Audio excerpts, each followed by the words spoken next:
Our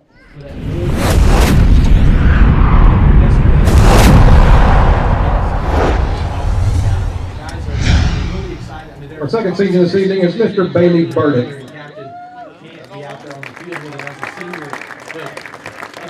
Bailey is the son of Elda and Don Burdick. He's also being escorted tonight by his brother, Jace Burdick. Bailey has played football for 10 years. At the conclusion of high school, he plans to go to college and play football and major in nursing. So last week, that 27-24 victory over Alva, it was a fun game. It looked like it was going to be a shootout there in that first quarter. And then all of a sudden, the defenses started to take over, and Perry's defense played extremely well. But Dawson Padilla goes down. Mason Drake thrown out there in a fourth down situation and long. They go for it. And here was the play that iced the game.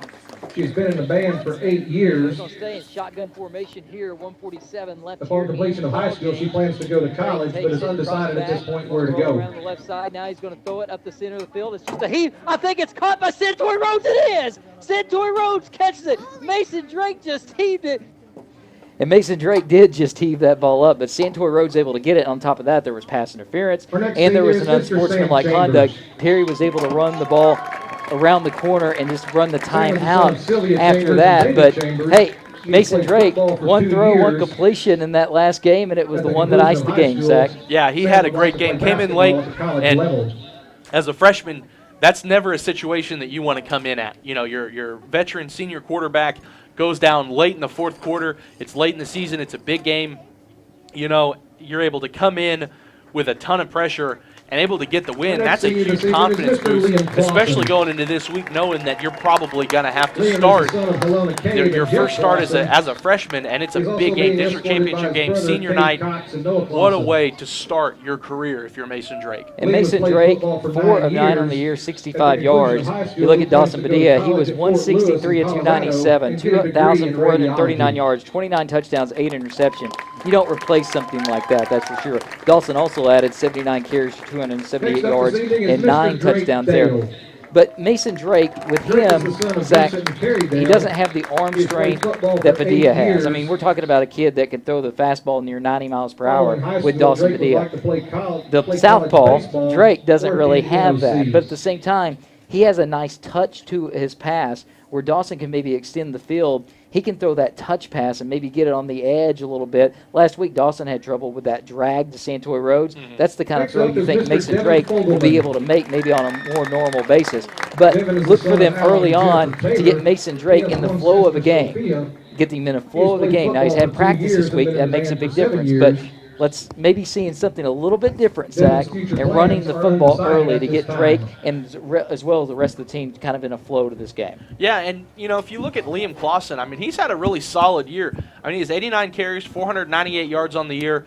He's really come on big as a late. He's a physical back. And, you know, and you watch Mason Drake out there, he has a lot of poise in the pocket. I mean, you can't compare him to Dawson Padilla. They're two completely different type quarterbacks.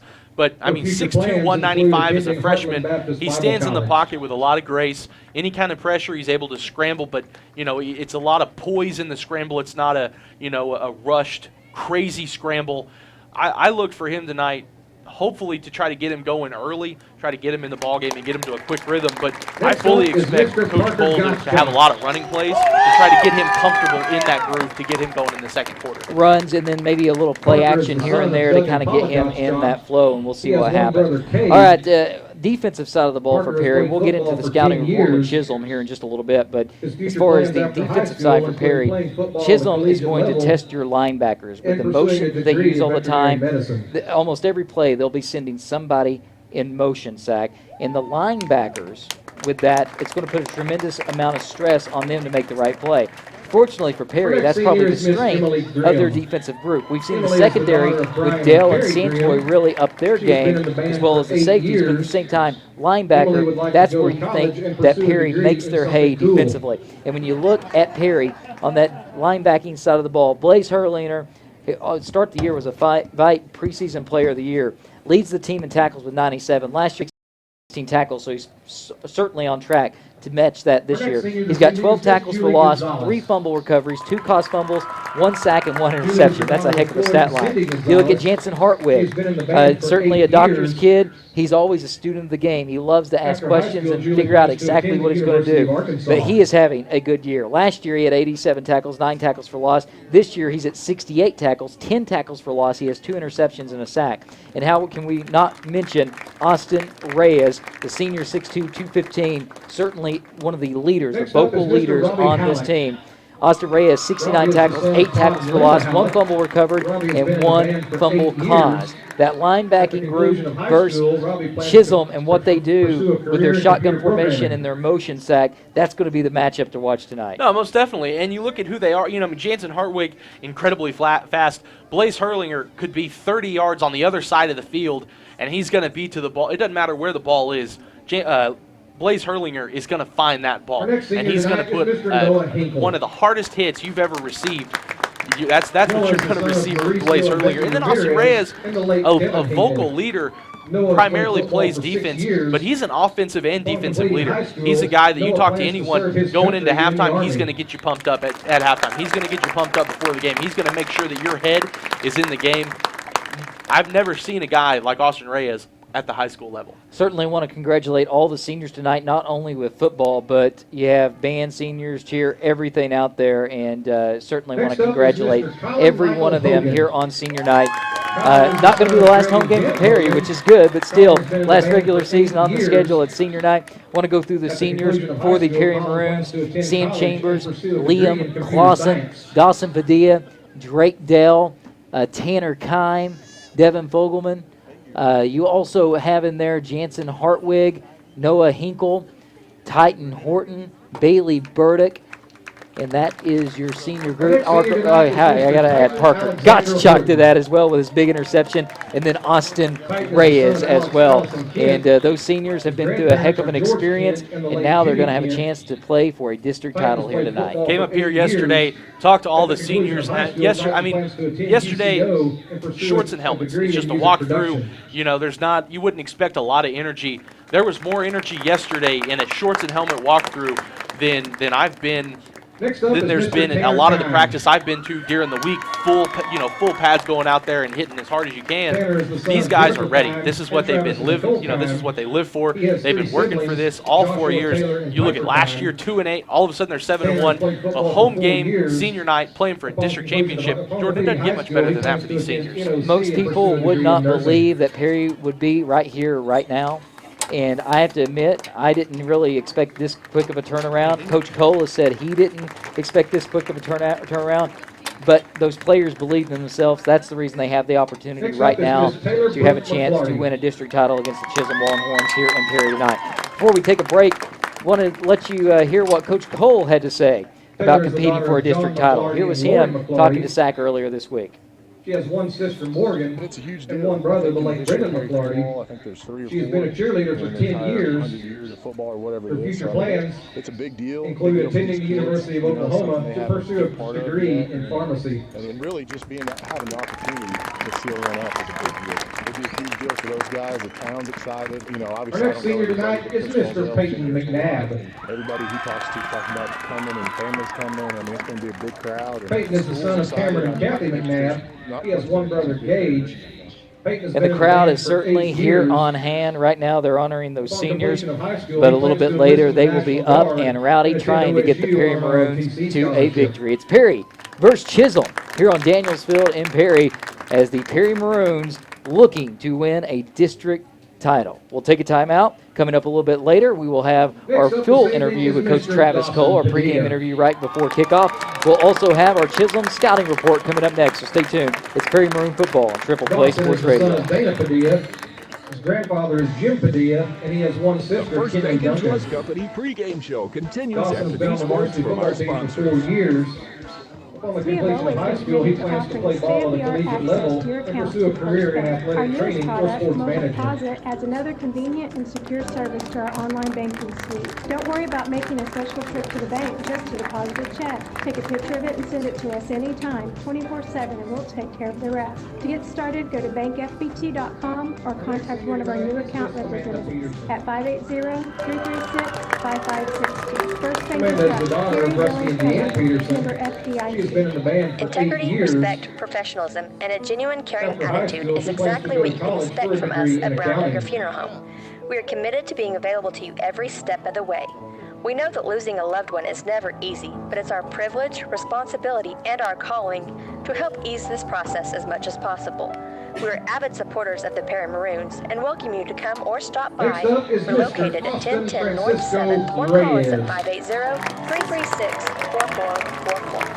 Brown Digger Funeral Home. We are here for you. Austin is the son of Dan Reyes and Misty Hearing Thomas. those killer football He has hits 2 make you sisters, hurt. Aubrey and At Puerto, Michaela. Oklahoma, you don't have to Austin be a played college football for 9 athlete to be years. treated like a star. And After you high don't have school, to he go plans to a to attend metropolitan Kansas area to University or access quality Southwestern Oklahoma treatment. State Enjoy University big-time care to from pursue bone and joint pharmacy and play specialists college with hometown football. friendliness and ease. Experience state-of-the-art equipment like our latest open-sided MRI, world-class treatment, and on-site physical therapy.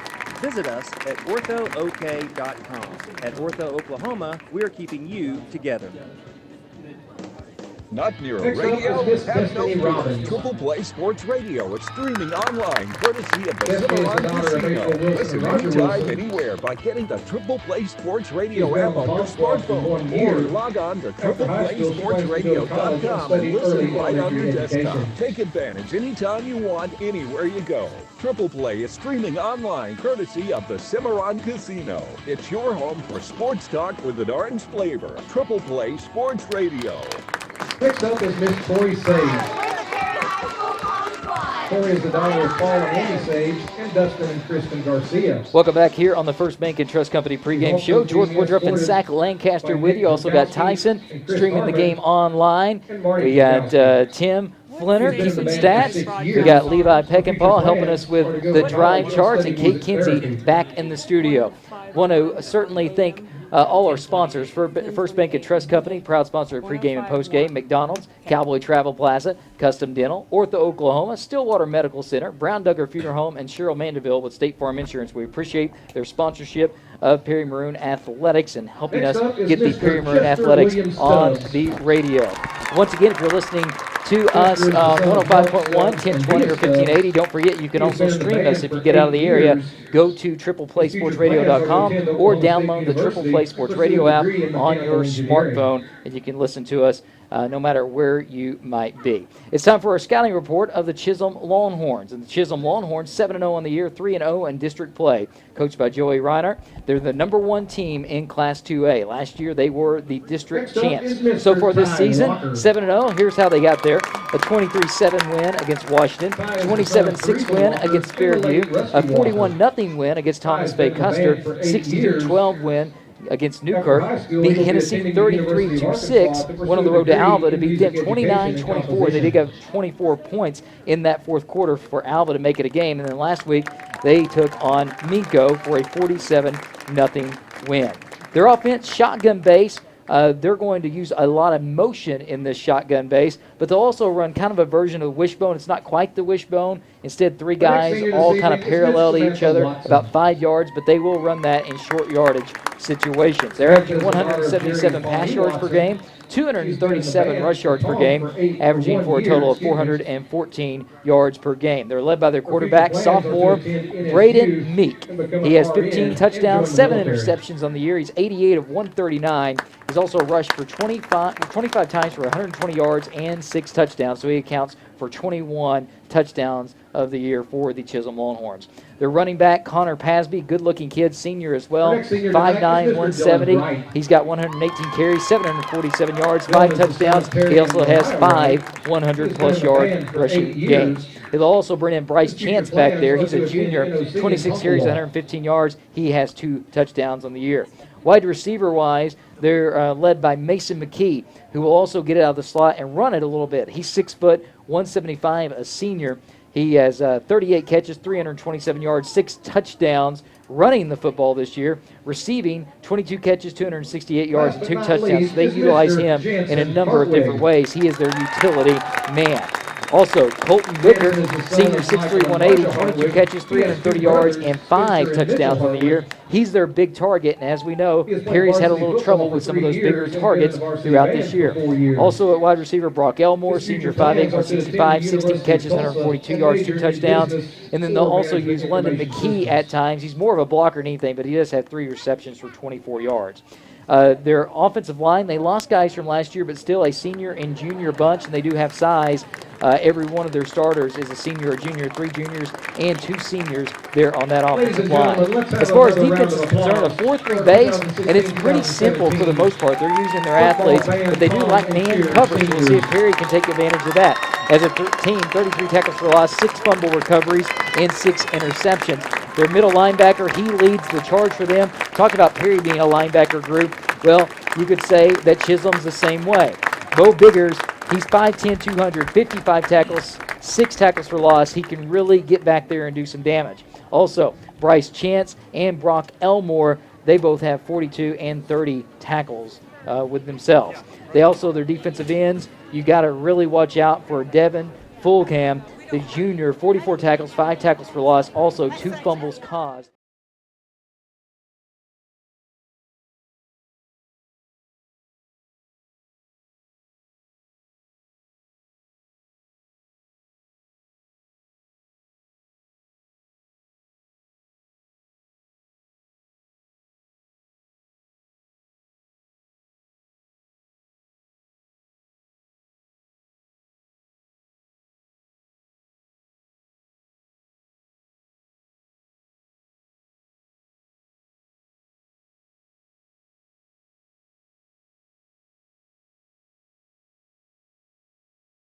Pregame show. Zach's keys to the game and opening kickoff are up next.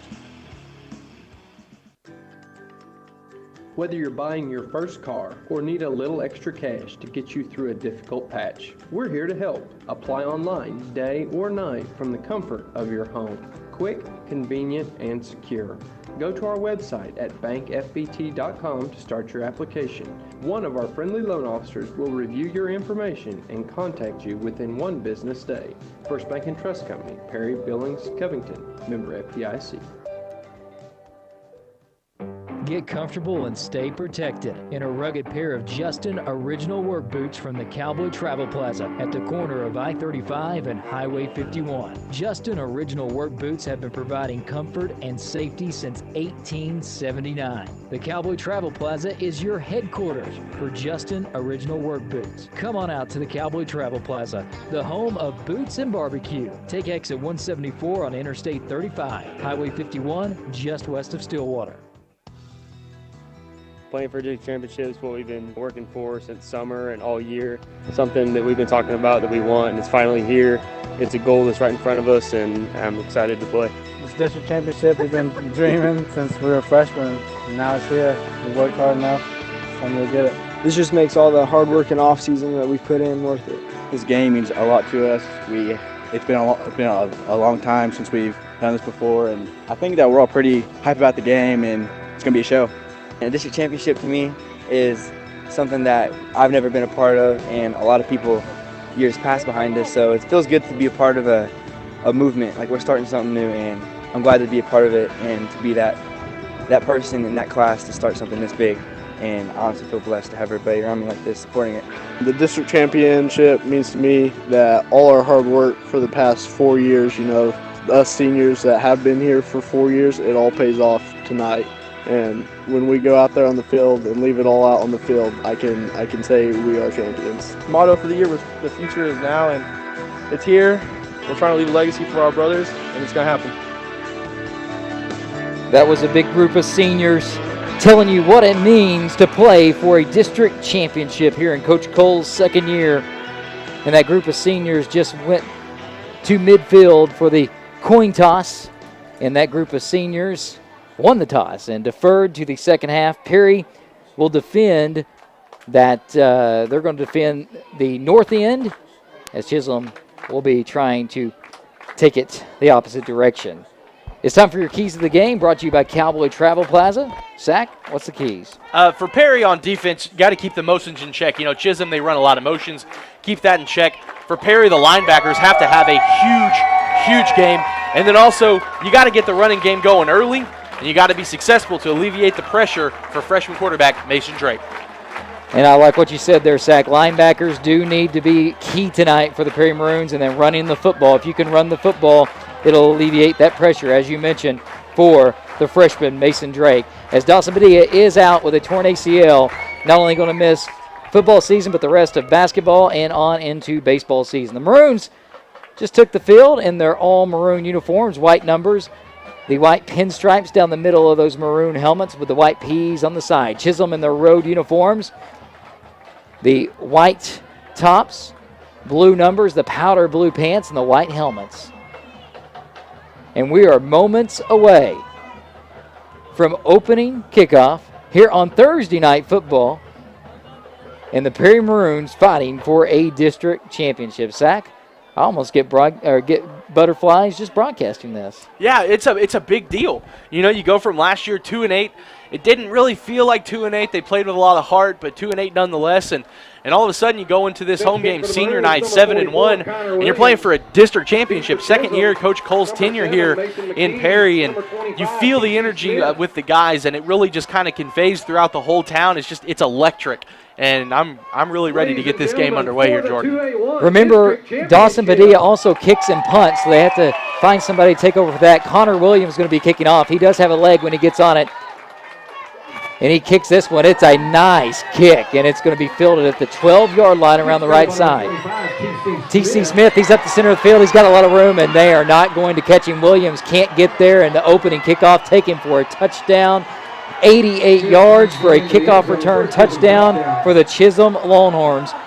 The Perry Maroons have been excellent in kick coverage since that first game against Fairview, but that one there taking 88 yards for a touchdown. And Zach, Chisholm, they couldn't have opened up the game any better. Yeah, that's not the way you want to start the game if you're Perry. You look at Chisum, you know, they opened up a lot of holes there. There was no stopping him. I mean, he hit that hole, and he was gone. T.C. Smith takes it back 88 yards for the touchdown. 6-0 the score, 11:47 left here in the first quarter. Meek lined up at quarterback, swinging gate formation. They pitch it to Meek. Meek's going to throw it into the end zone, and it is in, and the two-point conversion is good. So the score is 8-0. Chisum draws first blood, and it only takes them 13 seconds to do it as he hits Colton Witchert for the extra two-point conversion.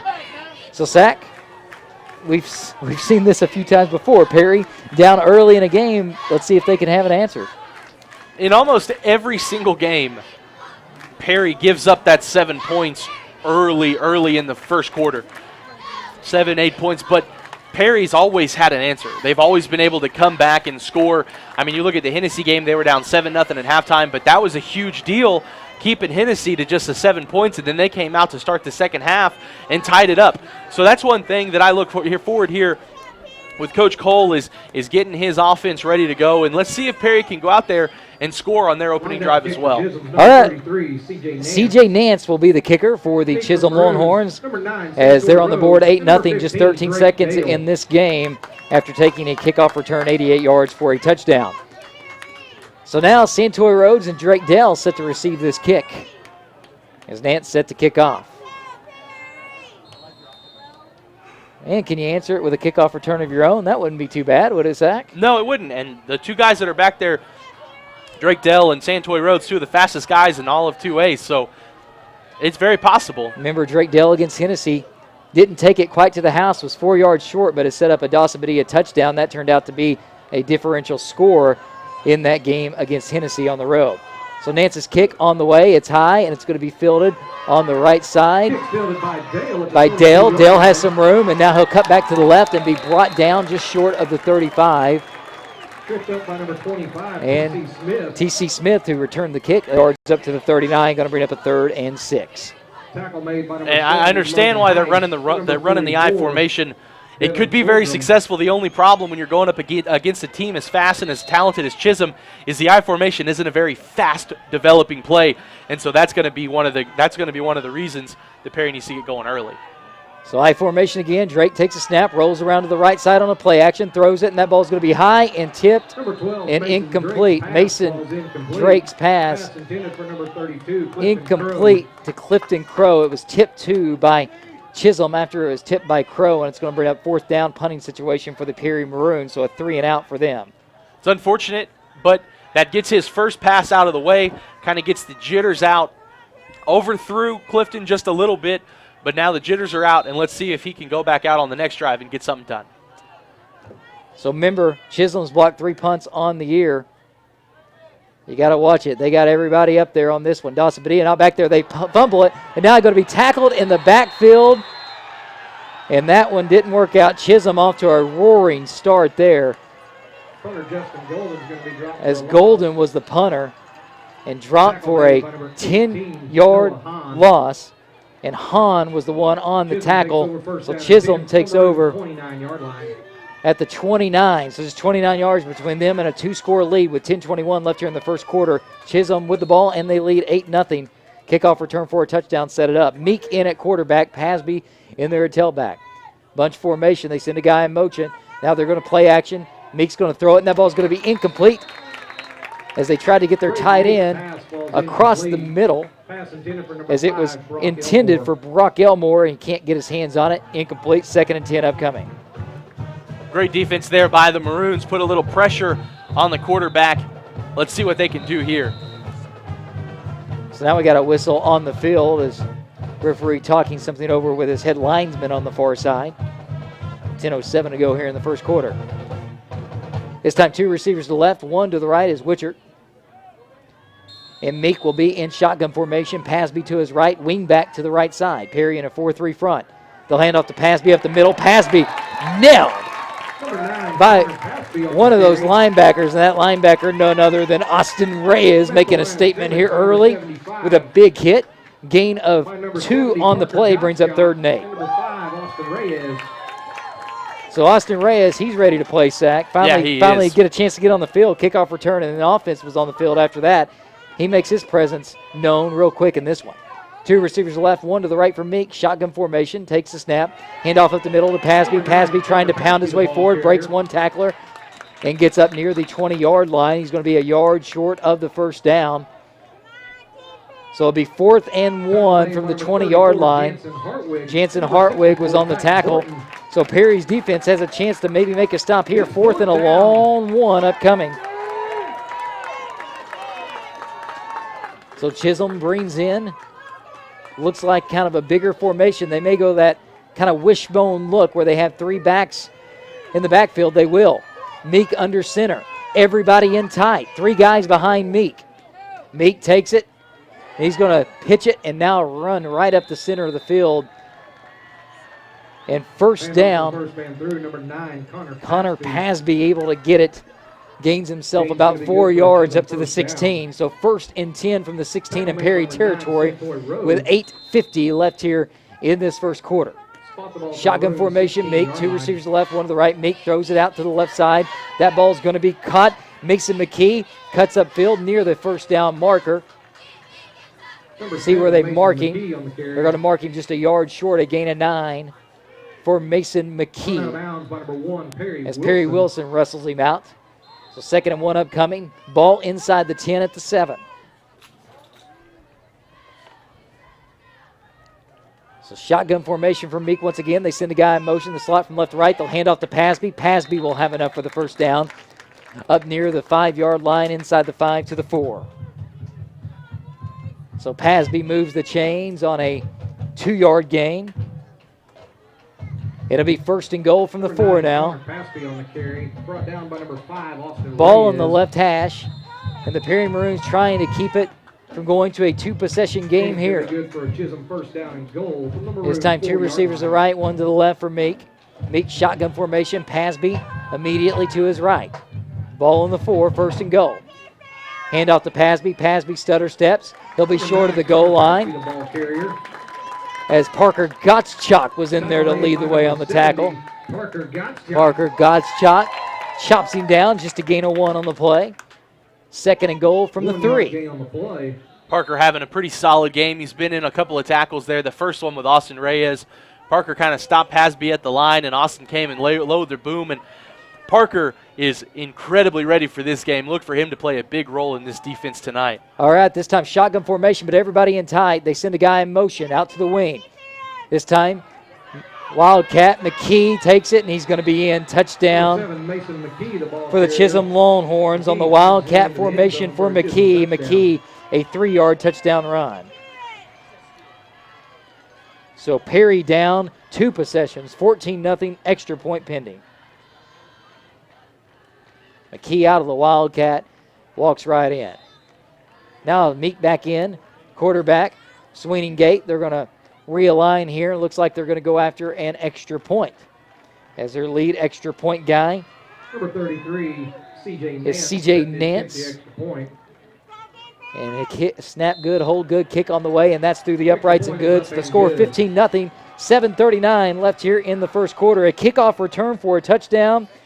And then after a bobbled punt, Chisholm able to go 29 yards and cap it off on the Wildcat, a 3-yard touchdown run by Mason McKee. We'll take a timeout. You're listening to Perry Maroon football. They trail 15-0 here on Triple Play Sports Radio.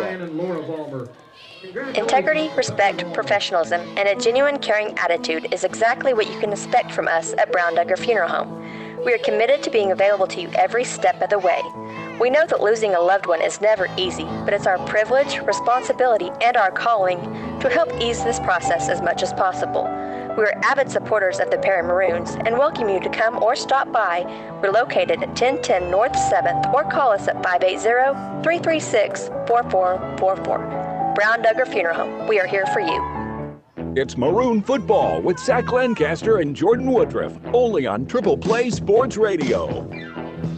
Well, 2 special teams mishaps setting up 2 Chisholm Longhorn scores, and they lead 15-0. Kickoff return 88 yards for a touchdown for T.C. Smith. And then after a bobble punt, Chisholm goes 29 yards for a touchdown out of the Wildcat. Mason McKee runs it in.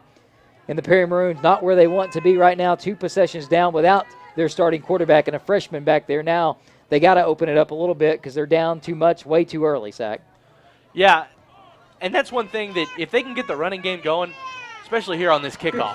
Kickoff fielded by Drake Dale. Drake Dale breaks a tackle up the sideline. This may be what they need to the 40, to the 30, to the 20. A diving tackler misses 10, 5, touchdown Perry Maroons.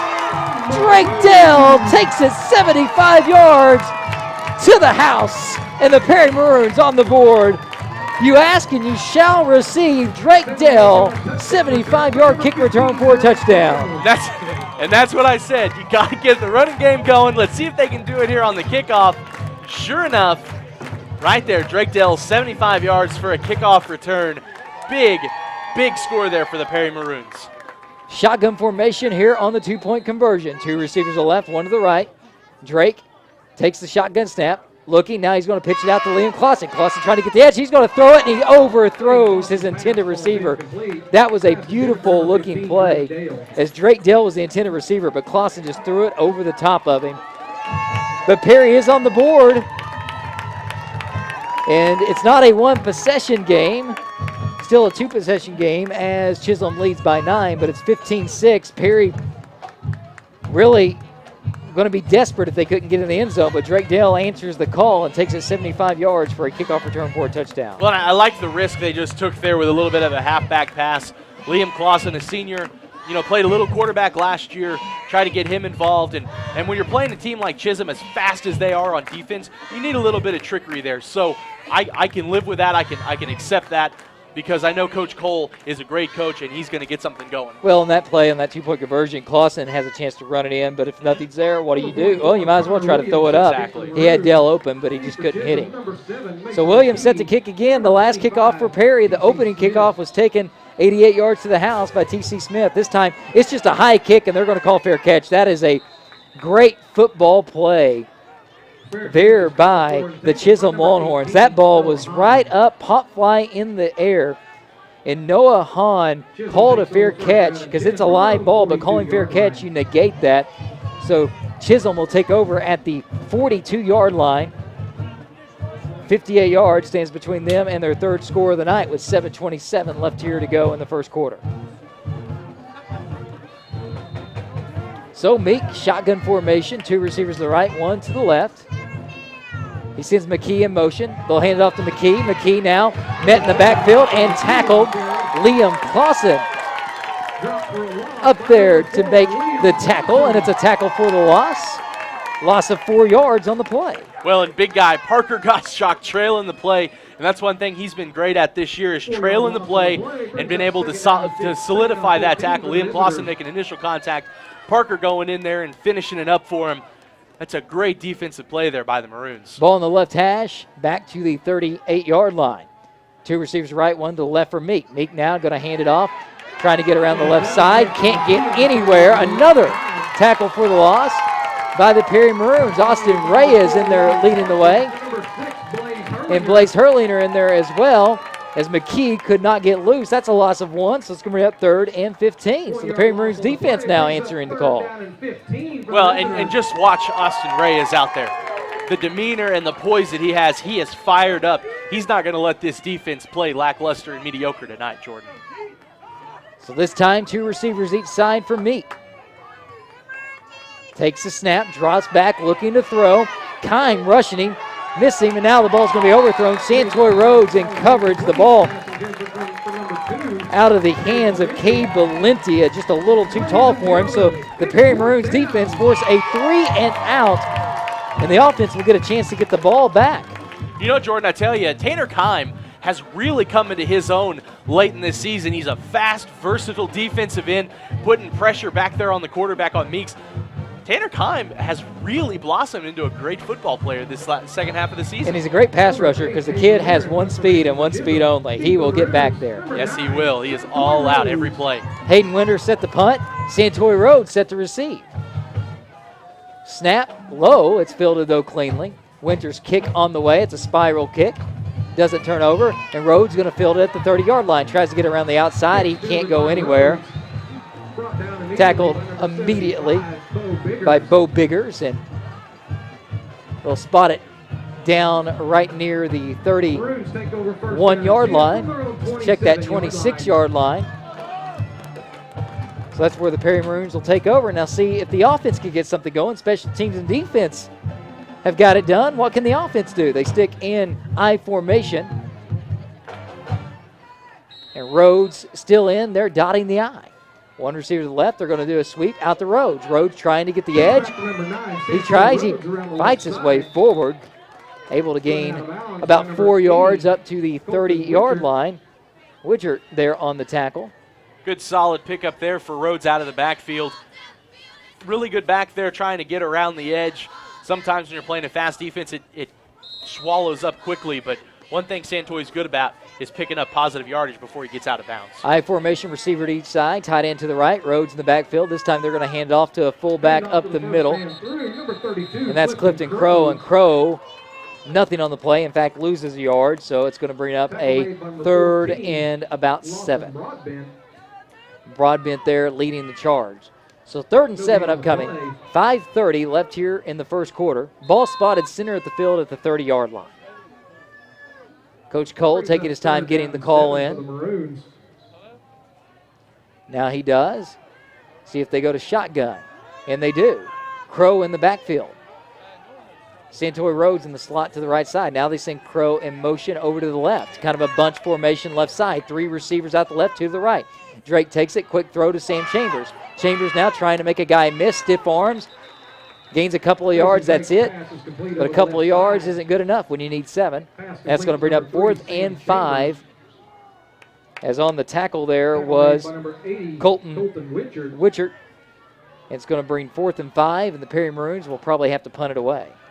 Good completion there by Mason Drake. The problem is you're going up against a very experienced and talented Chisum team. That cornerback staying at home, not trying to bite on the first 2 receivers running out there. So, unfortunately, things like that just don't work. So 3 and out for the Perry Maroons. Remember, last time the punt was bobbled. This time Golden gets it. He kicks it. And that's not a bad kick. It's going to take a bounce sideways at the 35, then roll an extra yard up to the 34. So the Perry defense will come back onto the field and try to hold the Chisholm Longhorns once again as the Longhorns lead 15-6 with 4:18 left here in this first quarter. Banking is made easy with First Bank & Trust Company. Their mobile banking with the mobile deposit feature makes your banking a breeze while also keeping your information secure. See how easy banking can be. Check out First Bank & Trust Company, 401 North 7th in Perry. And, you know, that's a solid punt there by Golden, not only in yardage, but also terms of nerves. This is the biggest game Perry's played in 15 or 20 years. So once they finally get their first solid play out of the way, their nerves kind of calm down and they can start to focus. Shotgun formation, 2 receivers each side. They send Elmore in motion from right to left. Now throw up the center of the field, wide open down the center of the field, and they're not going to catch him. Mason McKee, his second touchdown of the game. He's ran one in. Now give him a 66-yard touchdown catch. Mason McKee as Meek hits him on a streak right down the center of the field. Big solid back, wide open down the center of the field. The receivers did a good job of tying up the corners and the safeties. And in a play like that, there's not much you can do down the middle once he catches that ball. Just hit that seam and went right up the center of the field. So they go swinging gate. Now they'll bring it back in. Nance set to kick it here. Snap good, hold good, and Nance's kick on the way, and that's through the uprights and good. So the score, 22-6 with 4:08 left here in the first quarter. The Chisholm Longhorns making this game a shootout right now, and that's not good for Perry considering Dawson Padilla not here tonight with that torn ACL. Yeah, you know, and that's one thing that I was fairly vocal about all week long is if the defense can stop Chisum, then Perry has a really solid chance of playing a low-scoring game, because if Chisum gets out there and they're able to run roughshod over your defense, you're not going to be able to keep up with them point for point. So the defense, they really need to start buckling down and making those big stops so the offense can go out there and put a few points on the board, because it's not going to be a whoever has the ball last score. Whoever scores last is going to win the game if the defense can't stop Chisum. I'd be willing to bet Coach Reinhardt won't kick it to Drake Dell again. No, I wouldn't, you know, and that's the way it's been all season long. I mean, Drake Dell, he's incredibly fast, he's incredibly versatile, but coaches out there, they know what he can do. He hasn't had a lot of chances to do anything. Hennessy was really the first opportunity that he had to try to make any kind of hay, and tonight, this is the first time he's really had a chance in the past couple of weeks as well. So Dell has the only score for the Perry Maroons tonight with that 75-yard kick return for a touchdown. He is lined up on the right side, Santoy Rhodes on the left. Nance set to kick off. Ball teed up in the center of the field. They'll kick it high, and Dell won't get it. It'll be fielded by the up-back on the right side, and he'll go up the field. Jace Burdick up to the 35-yard line.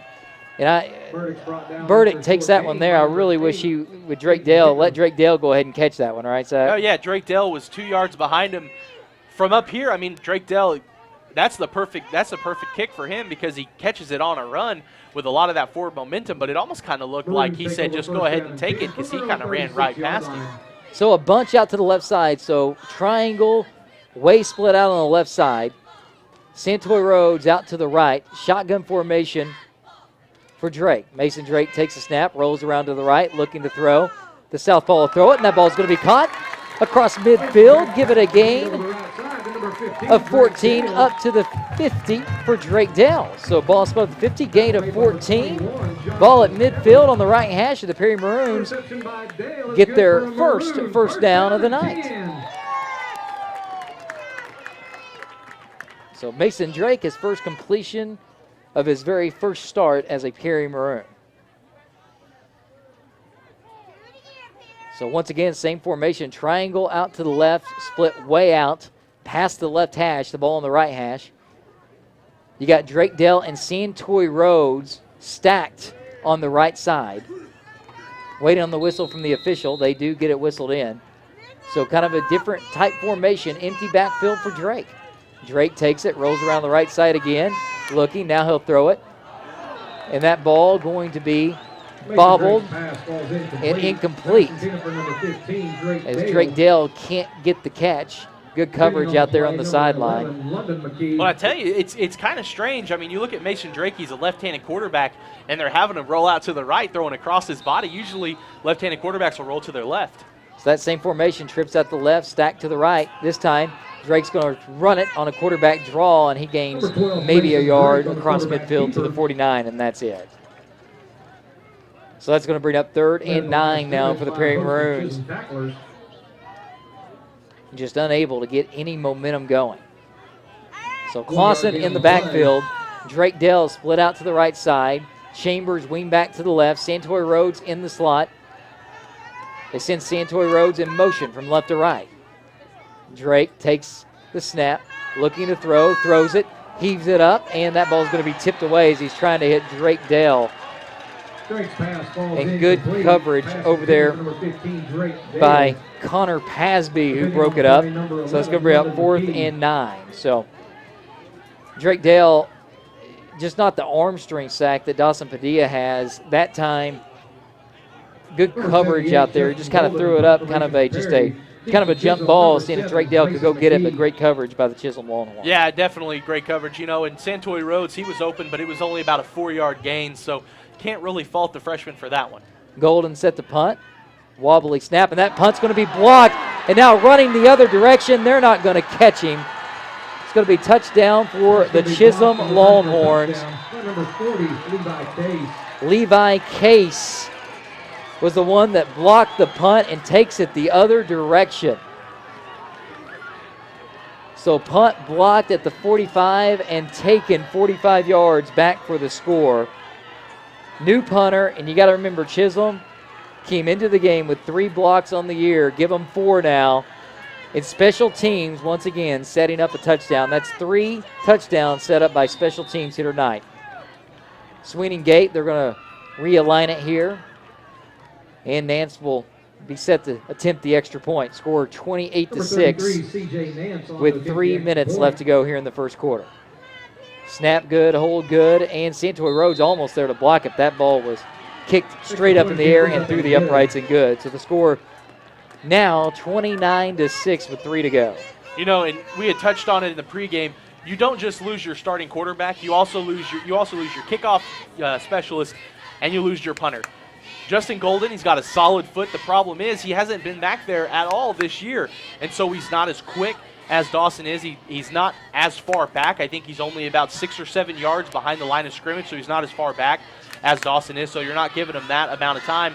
And when he gets the ball, he doesn't have that sense of urgency that a solid seasoned quarterback slash punter would have in Dawson Padilla. So it's unfortunate, you know, and then when the punt was blocked, he didn't really know what to do. He was a little sluggish there trying, and he didn't fall on the punt. It's one thing that he's really going to have to work on throughout the course of this game. So Dawson Padilla being missed in a number of ways here tonight.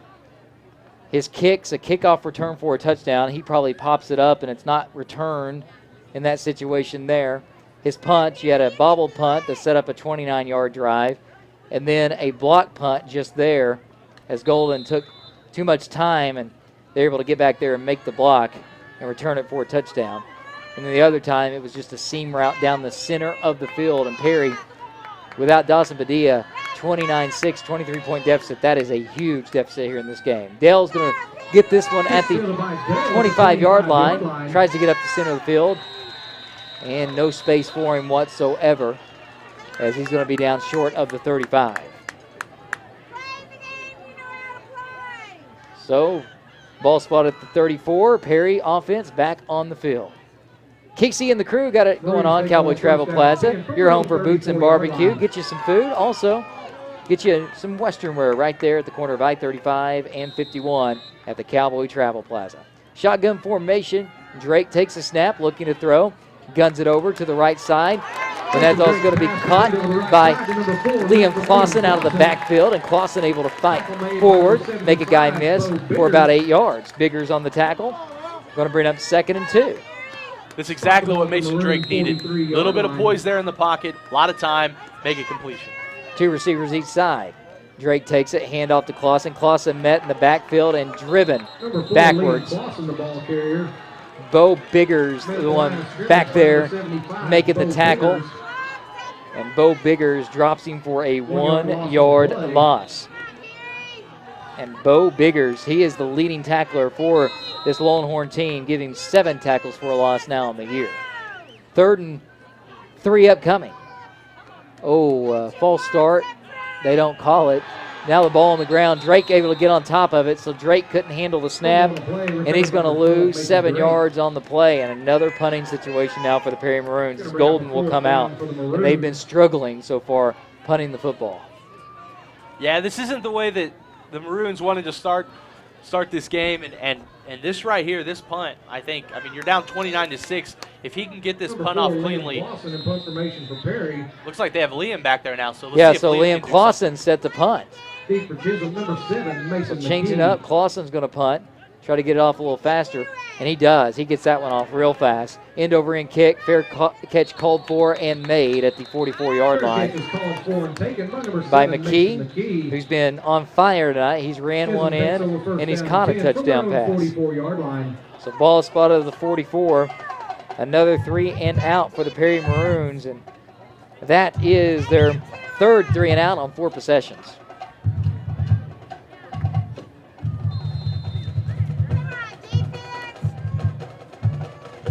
So 1:19 left here in the first quarter. The score, 29-6. Chisholm with the lead and the football. Meek this time fakes it. Now throw around the left side and hit hard out there. Austin Reyes. Austin Reyes trying to get people going here. That's the second big hit he's had tonight. Gain of 3 over there. Going to bring up 2nd and 7. Spot the ball at the Chisholm 47-yard line. 2nd and 7, ball on the left hash. Meek takes it, quick pass around the left side. Ball's going to be caught. Now running up the left sideline. Mason McKee gains positive yardage, 4 yards up to the 50. Clausen on the stop. And that's going to bring up a 3rd and a long 3 as they spot it. No, give it 4. 3rd and 4 right here. The ball right on the 50-yard line. Shotgun formation, a little tempo for the Chisholm Longhorns. Wing back to the right. They send a guy in motion right to left. Now a jet sweep. Enough room. Mason McKee, he's going to run it in. He's at the 30, 20, 10, touchdown. Mason McKee on a jet sweep runs it 50 yards for a touchdown. So 50-yard touchdown run on the jet sweep. Mason McKee, his 3rd touchdown of the night. And for Mason McKee, he now has 11 touchdowns on the year, 6 running the football, 2 catching the football. He's got 2 running the football here tonight and 1 on the receiving end. Number 33, C.J. Nance. So Nance in for the extra point. They came out the swinging gate and collapsed it back in. Nance's extra point on the way, and that is good. Extra point is up and good. Everything going Chisholm's way so far here tonight. Yeah, you know, and we had mentioned it before. Definitely not the way you wanted to start if you're the Maroons. It just doesn't seem like they can really get anything going. Chisholm, they can do whatever they want on offense. The offense for Perry, they just can't get anything going. Mason Drake, you know, he's not having a bad game. We just can't really get anything going. He didn't have that arm strength to try to throw deep like Dawson Padilla would. The receivers, incredibly fast, just not that versatile back there yet. He's a young kid, you know, and you got a lot Drake's arm strength will definitely come. But yeah, I mean, you look 6'2", 195. He can't just sit there and throw a 50-yard pass like Dawson Padilla can. Not yet, but. And then even his throwing motion, you know, it's a little elongated. Mm-hmm. So he doesn't have that sharp throw. He's more of a touch passer. Well, but he's trying hard. It's it's a different quarterback, and they've tried a different system. Now they're going back to their original system, and Chisholm just has the answer here tonight. Well, and he'll get it figured out. You know, he either releases too high or releases too low, but he's young. You know, he's got a lot of growing room. Look at the progression that Dawson made from last year to this year. I fully expect Mason, from a first-year starter this year to next year, to make a lot of progress. So Drake Dale, Santori Rhodes set to return the kick. Drake Dale, the only score of the night for Perry so far here in the first quarter, as he returned one 75 yards. Now Santori Rhodes can't field it. He's got to go back and get it at the 10, and he's going to be brought down up at the 14-yard line. So Santori Rhodes lets it bounce, and it bounces right past him. And the ball on the 14, so that's where the Maroons will take over 1st and 10 with 35 seconds to go here in the first quarter. Yeah, Santoy let that one bounce. He was expecting it to kind of pop up to him. Didn't happen, took an unfortunate bounce, and that's why you always got to be ready to catch the ball on kickoffs. Shotgun formation. 4-man front for Chisholm. Ball on the right hash at the 14. Drake takes the snap. Hands it off to Clausen. Clausen looking for a hole, and he bounced it out left. And right there, Liam Clausen had a nice hole. If he would have cut up the field, he did not. He bounced it out, only gets a couple of yards. He maybe gets 6 if he runs up. Mason McKee on the tackle. And it's like just little things like that. He ends up getting 3, but he could have had more. Just seems like just everything tonight, not going Perry's way. Just even the smallest reads right there, like not bouncing it out instead of cutting up the field. It keeps him in a 2nd and long. Now the ball is going to be tipped up and incomplete as Drake rolls around to the right side and tried to hit Drake Dale. And the ball was tipped by one of the linebackers. I think it was Biggers that was in there that made the tap. And that's going to bring up 3rd and 7. And that's one of those things that Mason Drake's going to learn throughout the course of his career. That's a throw that you shouldn't necessarily make. You didn't have an open receiver. Just try to tuck the ball and pick up yardage on the ground. 4 receivers right side. Drake rolls out, throws it. He guns it in there, and I think that's going to be enough for the first down as it's caught up near the 25-yard line. Drake Dale makes the catch, and Drake Dale certainly the favorite receiver as Brock Elmore brings him down, but the favorite receiver undoubtedly for the freshman Mason Drake is Drake Dale. And that'll bring it into the first quarter, but it will move the chains for the Perry Maroons. They'll have a 1st and 10 when we come back, but they trailed 30 at the end of one. 36-6 the score. Chisum with the lead and looking pretty good for a district championship right now. We'll take a timeout. You're listening to Perry Maroon Football on Triple Play Sports Radio. Very special group of guests joining us tonight. All right, got a quick score update for everybody. First one of the evening. Going to go through some area games real quick. Stillwater versus Enid tonight. Enid had an early 3-0 lead, but Stillwater just scored, so now they take the lead 7-3. Perkins Tryon versus Oklahoma Christian. Perkins has a 16-0 lead in the first. Guthrie is in Piedmont tonight, and Guthrie has a 1-point lead, 7-6 in the second. And Coyle versus Midway tonight, and Coyle's up 22-6 in the first. I'll have some 2A District 1 updates coming up later. Personal services and discounts up to 40%. No wonder more drivers trust State Farm Insurance. And your agent in Perry is Cheryl Mandeville. Give Cheryl a call today and check with her on your home, car, health, life insurance, and more. She will steer you in the right direction. Cheryl Mandeville, State Farm Insurance, located at 405 Fur Avenue in Perry, or call 580-336-2110. Hey, we're the Perry Maroon Marching Band. We're listening to Perry Maroon Football on Triple Play Sports Radio. And that was the Perry Maroon Marching Band telling you you're listening to Perry Maroon Football on Triple Play Sports Radio. So far, they've only got to strike up the fight song one time. A Drake Dale touchdown run on a kickoff return. Currently 1st and 10 as Mason Drake rolls around the left side. Now he's going to gun it, and that ball's going to be intercepted around the right side. Drake's pass will be intercepted. Ball intercepted. It's on that far side. Not sure who was the one that got their hand on it. Looking now, I believe it was London McKee who made the interception. And Chisholm has great field position with a 36-6 lead with 11:51 left here in the second quarter. You know, and that's one thing that I had just talked about. That's a throw that shouldn't be made. He didn't have an open receiver. You don't want to lose 4 or 5 yards on the play, but you certainly don't want to turn the ball over deep in your own territory. Shotgun formation for Meek. Takes the snap. Pump fakes. Now he's going to throw it around the left side, and he misses his intended target, Brock Elmore, who was wide open. Meek's pass falls incomplete. As Perry Maroons had somebody coming over the top, but unfortunately, Blaine Douglas would not have been able to get there if that ball was well thrown. But fortunately, the ball wasn't well thrown by Meek, and it was incomplete. So 2nd and 10 upcoming with the ball on the 25-yard line, spotted at the right hash in Perry territory after a Mason Drake interception. Shotgun, 2 to the left, 1 to the right, wing back to the left. They're going to hand it off up the center of the field. Breaking free right up the center and then inflicting a little bit of pain is Bryce Chance. 5'10", 168, but he is built well, and he moves the chains And I believe we have an injured Maroon down on the field, as you hate to see that in the game like this. Holding his head, I think that may be Santoy Rhodes,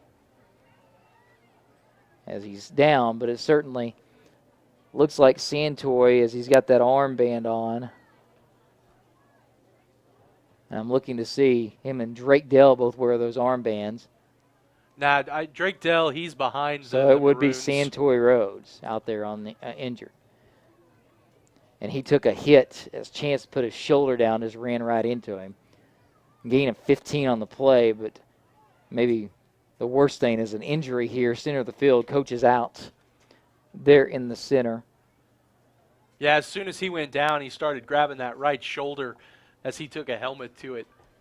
They're trying to work that right arm a little bit, as he did. He took a helmet right to that shoulder.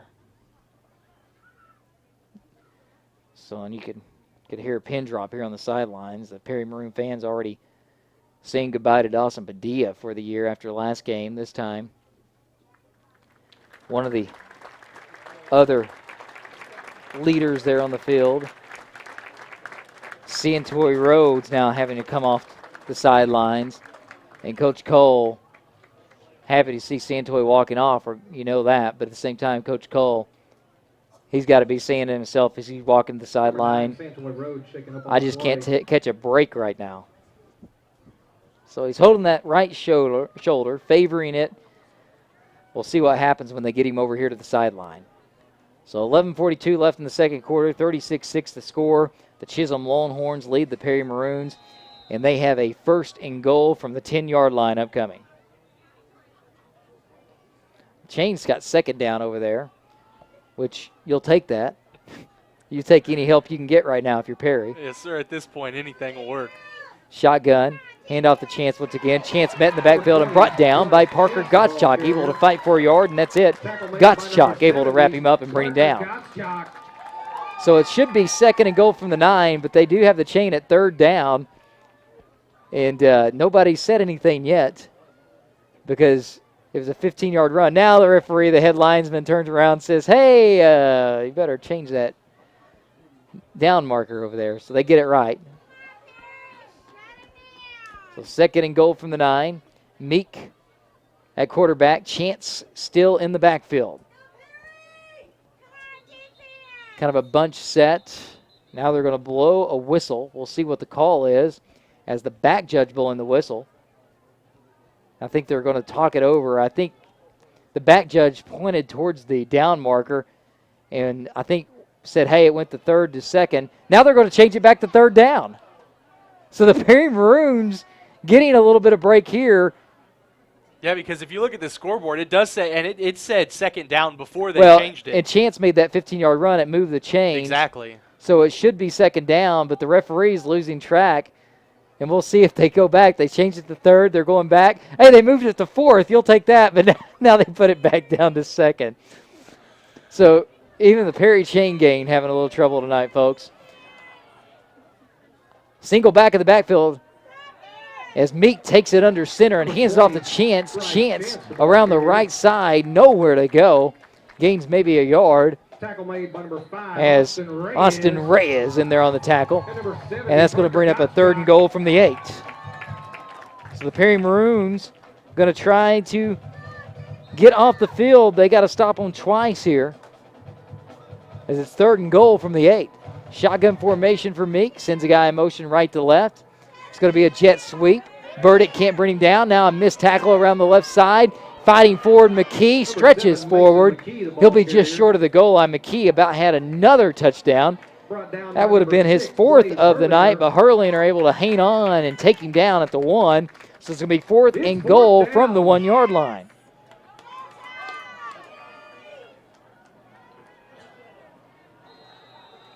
So 4th and goal from the 1 for the Chisholm Longhorns. We'll see if Perry can get off the field, trailing 36-6 with 9:40 left here in the first half. Ball on the left hash. They ran Wildcat last time they were in a situation like this with McKee. This time they're going kind of that wishbone set. It's not quite wishbone. 3 guys directly behind And now we got a whistle and timeout as Coach Reiner wants to talk it over. So Coach Reiner going to talk it over before that fourth down play. We'll take a timeout as well. 4th and goal from the 1 when we come back. The score 36-6, 9:20 left here in the first half. You're listening to Perry Maroon Football on Triple Play Sports Radio. To our neighbors and friends, we come to you today to let you know what's on our hearts. Because you're the reason this is so much more meaningful than a job. And the reason we believe in the power of investing in tomorrow, as well as the power of community. So this is simply thank you. Thank you for the opportunity to move forward and grow, but never lose sight of the roots that connect us. Sincerely, Stillwater Medical. It's Perry Maroon Football with Zach Lancaster and Jordan Woodruff on Triple Play Sports Radio. And here on Daniels Field in Perry, and what we thought might be a great district championship game. So far, not great for the Perry Maroons as they trail 36-6 with 9:20 left here in the second quarter. A 4th and goal from the 1 is upcoming right now. So last time, as we mentioned, they had a Wildcat. This time, Meek will be under center. Pasby behind him. They send a guy in motion. Biggers out to the left to be a blocker. They give it to Pasby. Pasby walks in. He was touched by Blaze Hurliner, but that was about it. Touchdown for the Chisholm Longhorns. And they already have 42 on the board with an extra point pending. Really rough start here for the Maroons. Not the way that a lot of the folks here in town thought the game was going to go. Certainly not the way the coaching staff or the guys thought were going to go. But this Chisum team is just a totally different team than any of the other teams that Perry has played so far this season. Well, they come out in the swinging gate, but then they'll collapse it back to a regular extra point try, and Nance has been great so far.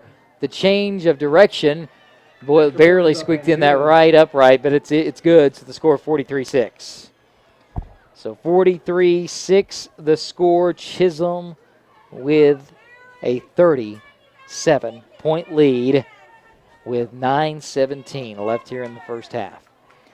State Farm is the nation's #1 insurer. They have got there with the service you expect and the value you can trust. Start an insurance relationship with your local agent, and that local agent, Cheryl Mandeville.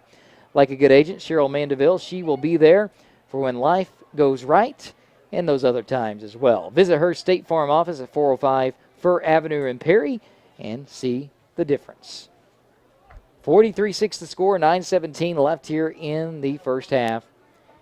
The Perry Maroons trail the Chisholm Longhorns. Fortunately for the Maroons, they're going to be a second seed regardless of this one. Pawhuska coming up in 2 weeks. They got a bye next week. Remember, they played the 0-week game against Fairview. That was the only loss of the year for the Perry Maroons up until this point. And it was a kickoff return for a touchdown that sealed their fate in that non-district game. But since they played 0 week, they get a bye week, and that bye week comes at a very good time, I think, which is next week for the Maroons, as they will be taking on Pawhuska the week after that, trying to get momentum going into the playoffs. Nance's kick on the way. It's a kind of a skirter kick, and now it's going to be fielded around the left side by Rhodes, who's back in the game. We're worried Rhodes, if he'd get back in. He did get back in. He gets a 10-yard return there. T.C. Smith on the tackle. Ball spotted at the 33.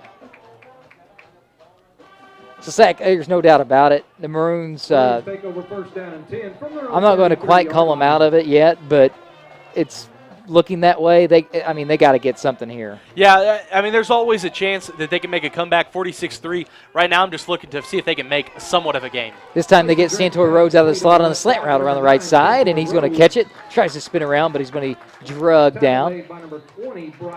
Bryce Chance on the tackle, but a gain of 6 for the Perry Maroons. Brings up 2nd and 4 on the left hash. So Drake, nice throw there. 2 receivers each side this time for him. He drops back, looking to throw, plenty of time. He'll roll around to the right side. Now he's going to heave it up to Santoy Rhodes. That ball's going to be caught. Santoy makes a guy miss across midfield up to the 47-yard line. So that's what Drake's good at, getting away, getting out of the pocket, and just keeping calm and collected. Rhodes streaks upfield and able to make the catch. A gain of 16 on the play and moves the chains for the Perry Maroons.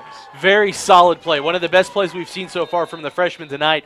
Solid pass right there where only Rhodes could get it. Trips out to the left. Drake's going to roll out this time, looking to throw. Has a guy open. The ball's going to be tipped and caught out there on the left side. So the ball was tipped and caught by Sam Chambers. Good concentration there. He's going to be a yard short of the first down. But Perry has the best field position they've had all night. 2nd and 1 upcoming. McKee was on the tackle. 2 receivers each side. Each side for Drake this time. Takes the snap. Drops back. Now he rolls around the left side. He's going to be pressured, and he's going to be brought down. Good job hanging on to the football, though, because they were trying to grab that one. Noah Hahn was trying to strip that ball away, but still a big loss. Loss of 9 on the play is going to bring up 3rd and 10. You know, it's unfortunate, but I'll take that because none of the receivers were open downfield. That's a smart play there by the young quarterback to just eat the sack instead of possibly turning the ball over. Trips out to the left. Drake's now going to throw it on a little comeback. And that ball's going to be intercepted around the left side. Up the sideline they go. Cutting back in, Pasby. Pasby breaks a tackle around the right side, trying to beat him to the edge, to the 10-5. Touchdown, Chisholm Longhorns. Add an interception, return for a touchdown to their total tonight. And Chisholm has looked like the Alabama Crimson Tide out there. They've scored about every imaginable way here tonight. A block punt, running, passing, and now an interception return for a touchdown by Connor Pasby. And that's going to be a 60-yard return by Pasby for the touchdown. It makes it 49-6, and it's Nance's extra kick upcoming. So you thought Perry had something good going and then ripped away from him in the form of an interception and a 60-yard return for a touchdown by Pasby. Well, and going back to what you had said previously before that drive started, the bye week before Pawhuska couldn't come at a better time. You know, you never want your main quarterback to go down, and you don't ever want to start a freshman quarterback late into the season after losing your star senior quarterback, but you especially don't want to start him his first game against Chisum as one of the stronger teams in all of the state of Oklahoma. But one of the positives you can take away from it is you do have an entire week to get him out there, kind of calm him down. He's getting good experience here, and then you have another week to prepare for Pawhuska. That's a good game for this freshman quarterback. Pawhuska, not a bad team, but not one of not a real good team here in 2A. It gets your freshman quarterback a lot of good experience before the playoffs. So the extra point was good. The score 50-6 with 7:28 left here in this first half. It is a blowout, folks. Perry's defense just not really had an opportunity to make a lot of stands. They gave up a few touchdowns, but one was set up, a block punt. They had a short field. The other one was interception that set up a short field, then another interception return for a touchdown, block punt for a touchdown, kickoff return for a touchdown. So Perry's defense, I mean, it's hard to judge, but right now without Dawson Padilla out there, their offense just not able, I think, to put 50 points on the board. So that ball's going to bounce, and now they're going to fall on top of it. So even fielding a kickoff return tough right now as Santoy Rhodes falls on top of it up at the 28-yard line on the left hash. As Drake comes out, Mason Drake, the freshman quarterback, had a little bit going that last drive, but then on a 3rd and long, forced one up, and it was intercepted and returned for a touchdown by Connor Pasby. So shotgun formation for Drake, 2 receivers each side. Chisholm, 4-man front. Drake takes it, quick pass around the left to Sam Chambers, and that ball in and out of Sam Chambers' hands, and it hits the chain guy right in the head. Mason Drake's really got to calm down here. It's a quick pass, but he's rushing himself. He needs to settle down a little bit. He knows how to throw a football. He's got good mechanics. He just needs to get out of his own head a little bit and just settle down and make solid passes. So shotgun formation, trips out to the right. They're going to hand off up the center of the field. As Liam Clausen can't get anywhere, no gain on the play. And Sack, in all honesty, when you get in a situation like this, you would think about putting in second-team guys eventually and all that, but because you don't want anybody hurt. But offensively for the Perry Maroons, they want to make sure Drake gets out there and gets reps in a game with some of these guys because they need him for the rest of the year. Yeah, most definitely. You know, and you got a big game against Pawhuska, and then you have the playoffs starting. So Drake takes a shotgun snap. He's going to break one tackle. Now looking up the field. He's going to just sit there. Now throws it up, and that's just tipped and incomplete. As Clausen was calling for it, the ball was tipped by Miles Atherton. As Drake had all day once he rolled out, Clausen was calling for it, but he wouldn't have had a first down. He was trying to get somebody down the field, but nobody was there. And you know, and you can kind of put it all together.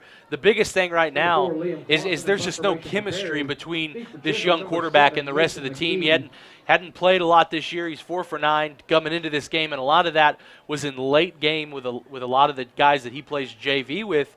And so that's just one thing that they really got to work on is the team chemistry. Clausen set the punt. McKee set the return. McKee is dangerous. Watch out.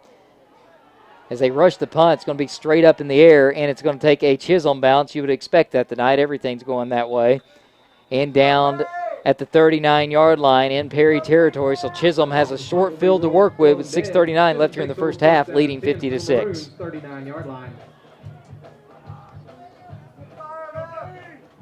Brown Duggar Funeral Home has been caring for families for more than a century. They provide guidance and trust in a family most difficult time. They're also proud supporters of the local community. They'll help you remember the life, cherish the love, and preserve the legacy of your loved ones. Brown Duggar Funeral Home, 1010 North 7th in Perry. 50-6 the score, 6:39 left here in the first half. Chisholm, after a short punt, has a short field to work with. Ball at the 39-yard line on the left hash. Meek takes the snap, hands off up the center of the field. 20, Bryce Chance, the ball carrier. Chance gains 3 yards up near the 36-yard line.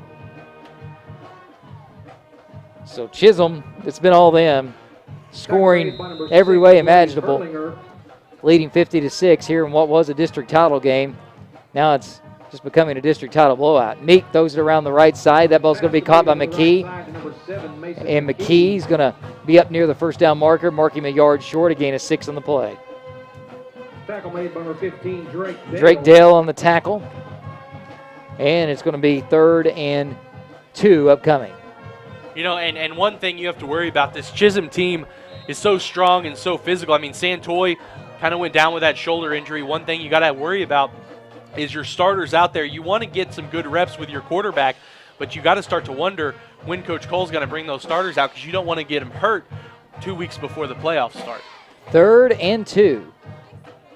Pistol now throws out the left side to Witcher. Witcher now going to be dropped short of the first down. It does appear he's just short of the 30-yard line, so no gain on the play.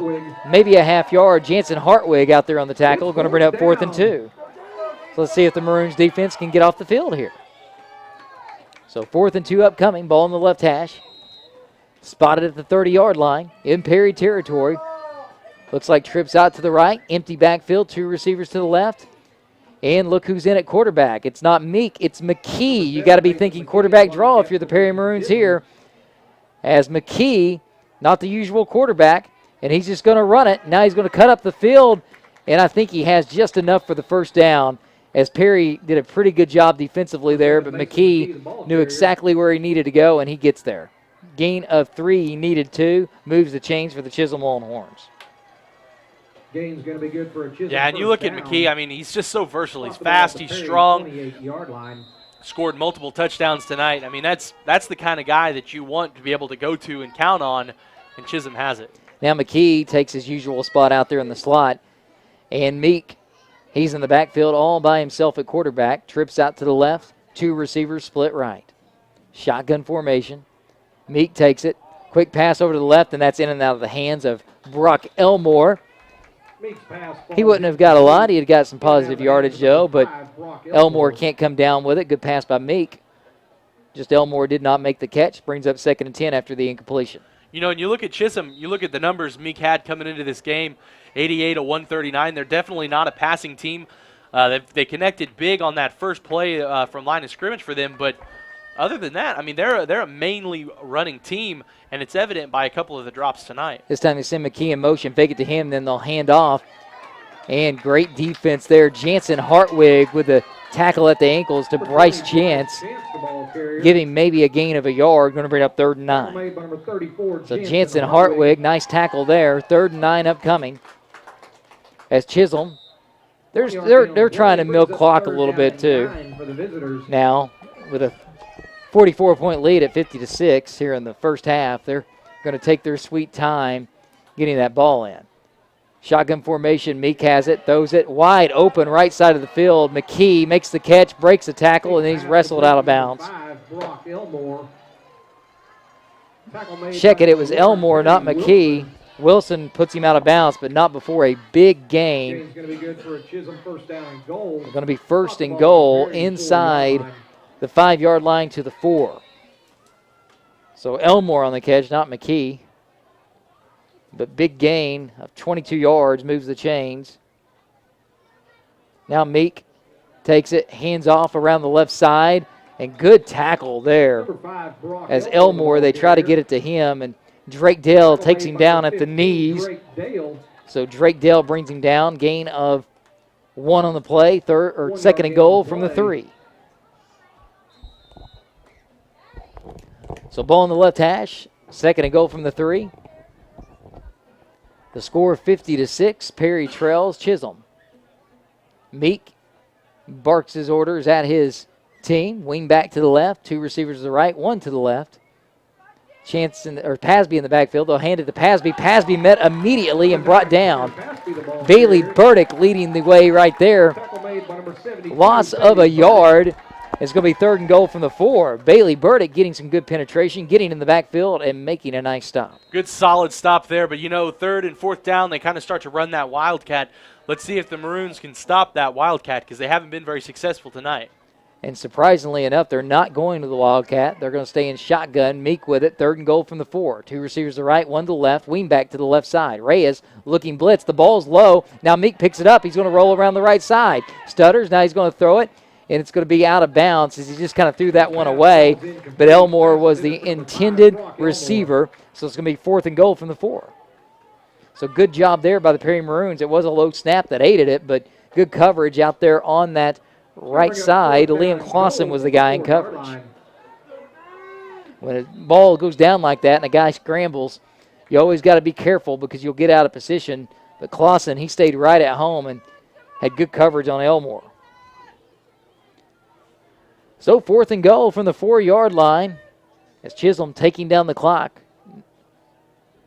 Now down to 3:06 here in this first half. Meek takes it, rolls around the right side, is going to throw. Guy open, back of the end zone. It's caught and touchdown for the Chisholm Longhorns. Colton Witchert is the one on the catch. A 4-yard touchdown catch by Colton Witchert. So Witchert extends this lead even more. Now a 50-point lead. We're not even through the first half for the Chisholm Longhorns. Swinging gate. Now they'll move it back. Number 33, C.J. Nance. And Nance will take his position at the kicking spot. He's been perfect so far here in this one. And now we got a flag down on the field. Flag on the play. As false start is the call. Looked like Colton Witchert there on the far right side moved just a little bit, kind of flanking that edge. So that'll back him up 5 yards, make the extra point a little tougher. Result of the penalty, he'll spot the ball at the 8-yard line. So instead of being a chip shot extra point, like it should be, you're back. Now it's going to be a 25-yard extra point. Snap good, hold good, kick on the way, and that was enough to throw him off. It didn't come close. Extra point attempt is no good. That may be the first thing that's gone Perry's way all night. Yeah, that's, and it's the little things, when you're getting blown out by 50 points, it's the little things like that that a team can grasp onto and hopefully try to put a little bit of drive together. Obviously, you got a long way to go before you're even going to make this remotely close to a ball game. But being down 50 points, a missed field goal like that, a missed extra point rather, the offense, they could probably take that with 3 minutes left to go here, drive down the field and get close. If they can get across the 50, right now that's a positive for this Maroon offense. Here's the thing, too. All right, this game's out of hand. Sure, all right, sure. it's a 50-point deficit. Perry is not coming back. If they do come back, it's going to be the most miraculous comeback in high school football of the year. If Dawson Padilla was out there, I wouldn't be ready to call the game just yet. But without Dawson Padilla, it's tough to ask a freshman to come back from 2 touchdowns, much less 50 points. So if you're the Perry Maroons, what do you need to work on? Mason Drake's got to be the starter the rest of the year because Padilla is not coming back with a torn ACL. So what do you need to work on if you're Perry Maroons? When you go in the halftime locker room and you're Coach Cole, you got to make that decision. You got to work on because you're not going to play a team that's much better in Chisholm the rest of the year. It's one of the best teams in Class 2A, the best according to some people. So what you got to do is work on against a good team and see what you can do to get better going into the bye week, going into the last game of the season against Pawhuska, and more importantly, going into playoffs. Yeah, the chemistry right now, I think, is the main goal you're trying to work on because 50 points, you're right. Barring a miracle, this Perry team's not going to come back from 50 points. Right now, I mean, you got to work on that chemistry with Drake Dell. You got to work on that with Santoy Rhodes, Sam Chambers, Liam Clausen. The offensive line, they're doing a good job tonight. They're giving them a lot of time to work. It's just Mason Drake, the freshman, has to work on his poise and chemistry. This time Drake hands it off up the center of the field. Liam Clausen gets 10 yards, puts his shoulder down, gets 2 more. 12-yard gain for Liam Clausen up to the 49-yard line. Nice, solid run, and that was one thing I just hit on the offensive line. Doing a good job opening up a big hole there. Liam Clausen, a good downhill runner, lowers his shoulder, picks up an extra couple yards there for a 12-yard pickup. So ball spotted just short of midfield at the 49. It's dead center of the field. Shotgun formation for Drake. Wing back to the right. 2 receivers to the right, 1 to the left. Drake takes the snap. He'll hand off again to Clausen. Clausen making as much as he can out of the opportunity. Gets it across midfield to the 49. Gain of 2 on the play. Chance on the tackle. 2nd and 8 upcoming. 2-yard gain on the play brings up 2nd down and 8 for the Maroons. So 2 receivers each side. That's split in slot each side. Santor Rhodes in the slot to the right. See what he can get done. Drake takes a shotgun snap, throws it to Chambers. Chambers has to go up to get it. He's trying to break tackles. His forward progress, though, is going to give him a 3-yard gain up to the 45-yard line. Give it a 4-yard gain, and now we got an injured player down the field, the injured Perry Maroon. And I believe it's Sam Chambers who was fighting for extra yardage, and he's down. Looks like he's favoring a knee out there. So he's favoring, looks like his left knee as Coach Cole makes his way out to the field. So we'll see what happens. 3rd and 4 will be upcoming, but with the game out of hand, more importantly, as you're heading towards the playoffs, first home playoffs since 2001 will be on the way. You don't need to get guys hurt, and Chambers down right now and getting the work over from the coaches. Yeah, and that's one of those difficult decisions because you need to keep your starters out there. Good work with that freshman quarterback trying to build that repertoire. Risk because Chisum, most high school teams, it didn't really matter the score. They're going to leave their starters in pretty much the entire first half, and they'll bring in their backups there in the second half. So it's 1s against 1. So that's being down 50. That's the price you pay. You need to get the chemistry working on, but then again, you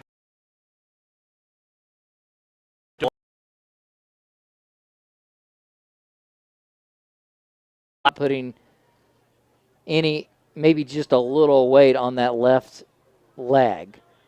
So looked like he was favoring that left knee. Now he reaches down and holds it. So hopefully it's not going to be too bad. He is putting a little bit more weight on it now as he comes off the sideline. So gets a little bit of a word of encouragement from Austin Reyes. But not looking good for Chambers. I'd venture to bet he will not be back here tonight. And like I said, being a bye week,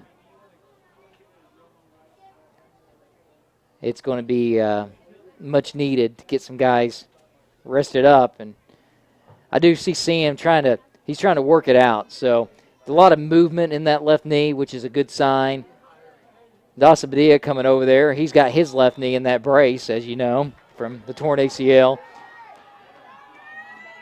So now 3rd and 5 upcoming. Drake takes it, hands off to Clausen. Clausen breaks a tackle, cuts upfield, will have enough for the first down, past the 40, down to the 38-yard line. So Clausen, a gain of 7 on the play, moves the chains for the Perry Maroons with 2 minutes to go here in this first half. Good solid pickup there by Liam. Offensive line doing a good job. Liam dropping his shoulder there, picking up that first. So Reyes, he's in for Sam Chambers.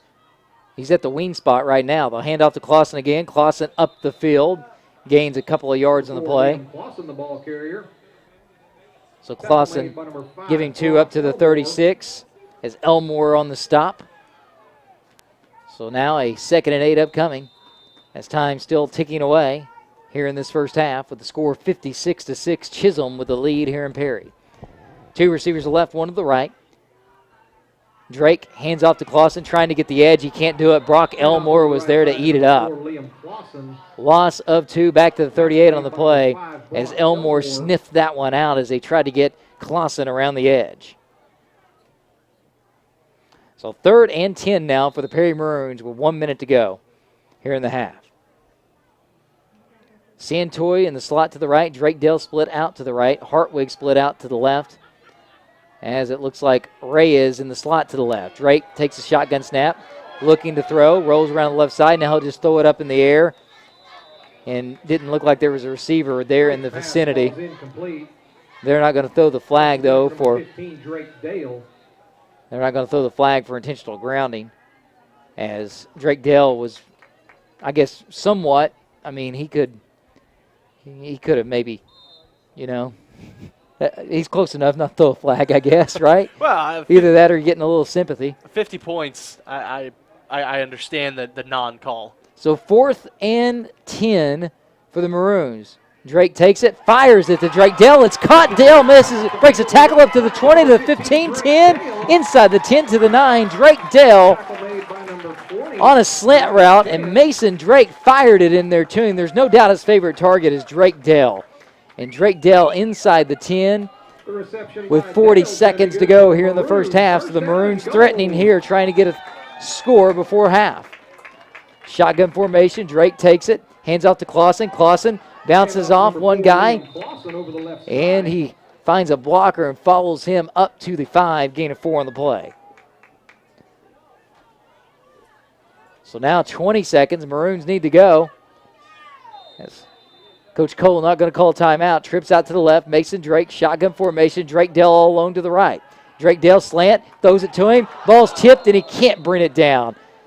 Mason Drake threw it right on target to Drake Dell, but Drake Dell couldn't bring it down. And that'll make it 3rd and goal from the 6 with 12 seconds to go here in the half. Yeah, junior Miles Atherton, number 1. Good, solid defense there. Drake Dell almost able to hang on to it, but not quite. So Mason Drake takes a shotgun snap. Pump fakes. Now he rolls around the left side, looking to throw. Now he'll just toss it up in the air. Ball's caught and down. Touchdown, Perry Maroons. As you know who it was? A guy that doesn't play offense very often. Austin Reyes on the catch. 6-yard touchdown catch for the Perry Maroons. That gets the fans on their feet as Austin Reyes, who's become a defensive specialist, but Sam Chambers with his injury, Reyes having to come in on the offensive end, and not a bad way to do it. Gets a touchdown catch of 6 yards. Yeah, Austin having a great game defensively. Senior night, last home game of the regular season for his career. What a way to go out with a touchdown in that game. And that was Mason Drake's first career touchdown pass. They try to go for 2-point conversion, and good coverage around the left side as they tried to hit Jensen Hartwig. So incomplete. 4 seconds to go here in the half. Perry cuts into a 50-point lead. It's now 56-12. So one thing I'll say, though, Drake gets his first ever touchdown pass as a Perry Maroon. You wish it was the flip way on the scoreboard where you were up, but still, that's somewhat of a career moment for a young player to get your first ever touchdown, especially for a quarterback, your first touchdown pass. Of course. And talking to all the players, talking to the coaches and members of the community, Perry has some of the best fans in all of 2A. I mean, they're down 56-6. Mason Drake throws a touchdown pass, and every one of these people stand up and start screaming and hollering and clapping. A lot of pride, a lot of passion for these Perry Maroon fans, and that goes across the board for all sports. So Williams set to kick off, and Sag, do you squib it right here? Yeah, I do. The only thing, I did talk to Coach Cole. He said that Connor can kick when he gets his foot on it, but he's not great at the onside and the squib kicks nearly as much. I would kick it as hard as I could into the ground, just try to get it 15, 20 yards down the field. So Williams, he's set to kick off. Connor Williams set to kick for the Maroons. And he'll just squib it right down the center. Ball's going to be fielded, and now just taking a knee there at the center of the field was London McKee, so that gives Chisholm one play here. We'll see if they try to go for the end zone or if they just take a knee and go to the locker room. I don't really care for that right there. I mean, you're up 56-12. There's 4 seconds left. There's 1 second left on the clock going into halftime, and you take a knee. Well, the clock's to his back. I don't think he really meant to do that.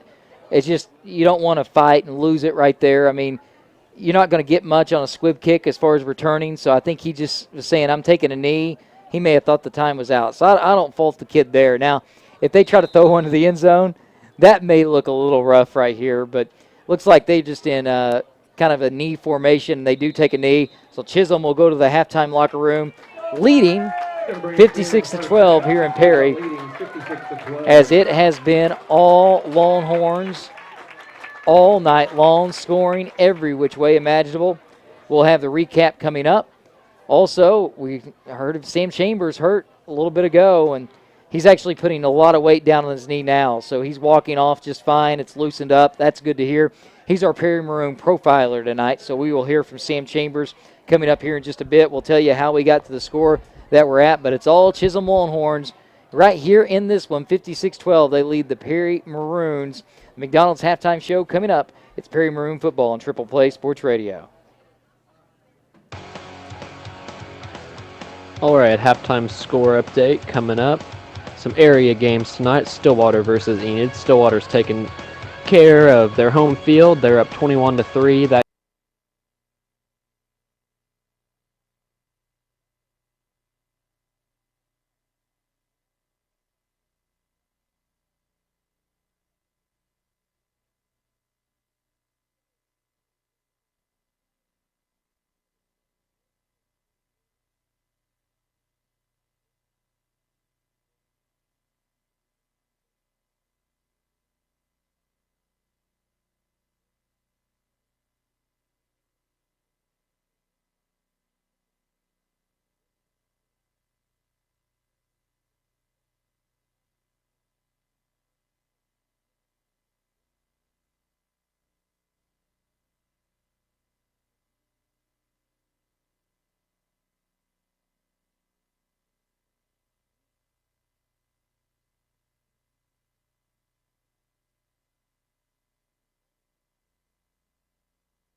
they still have the playoffs coming up here in the next couple 3 weeks. One thing that you can say about this Perry team all season long, even going back to last year to a 2-8 year, is they're a team that just doesn't give up. Yeah, and you know what? This game out of hand, 56-12, no doubt about it, but you will not see give up from this Perry Maroons team. And like I said, a great opportunity against good competition to work on things going forward. And you know what? If you have that attitude and you go forward a little bit, you never know. After about 3 touchdowns, you can maybe get a little momentum and maybe make it a little bit more interesting. You just never know. Drake Dell and Santoy Road set to return. Drake Dell's already got a kick return for a touchdown tonight. 75-yarder. We'll see what can happen right here. Ball teed up center of the field. Bo Beer set the kick. He's going to squib it. That ball's going to take a bounce and then be down at the 35-yard line. As it's fielded by Garrett Cuckoo out there on the field. And I love the family of Garrett Cuckoo because every time he makes a play, you hear that woo from them. Cuckoo. Yeah. Yeah, he's a fun kid to be around, that's for sure. Mason Drake in at quarterback. The freshman trying to have a better second half. 2 receivers each side. Drake drops back, looks, throws it to Reyes, and it's in and out of the hands. Reyes went up with his right hand, could not come down with the football, so it's incomplete. Going to bring up a 2nd and 10. So Austin Reyes, like we said, he has to check in, and Sam Chambers checking out a little bit earlier. As I hated to see that. Sam Chambers was our profiler. This time a handoff right up the middle to Clausen. Clausen. No gain on the play as Bo Biggers on the tackle. And it'll bring up a 3rd and 10 now for the Maroons.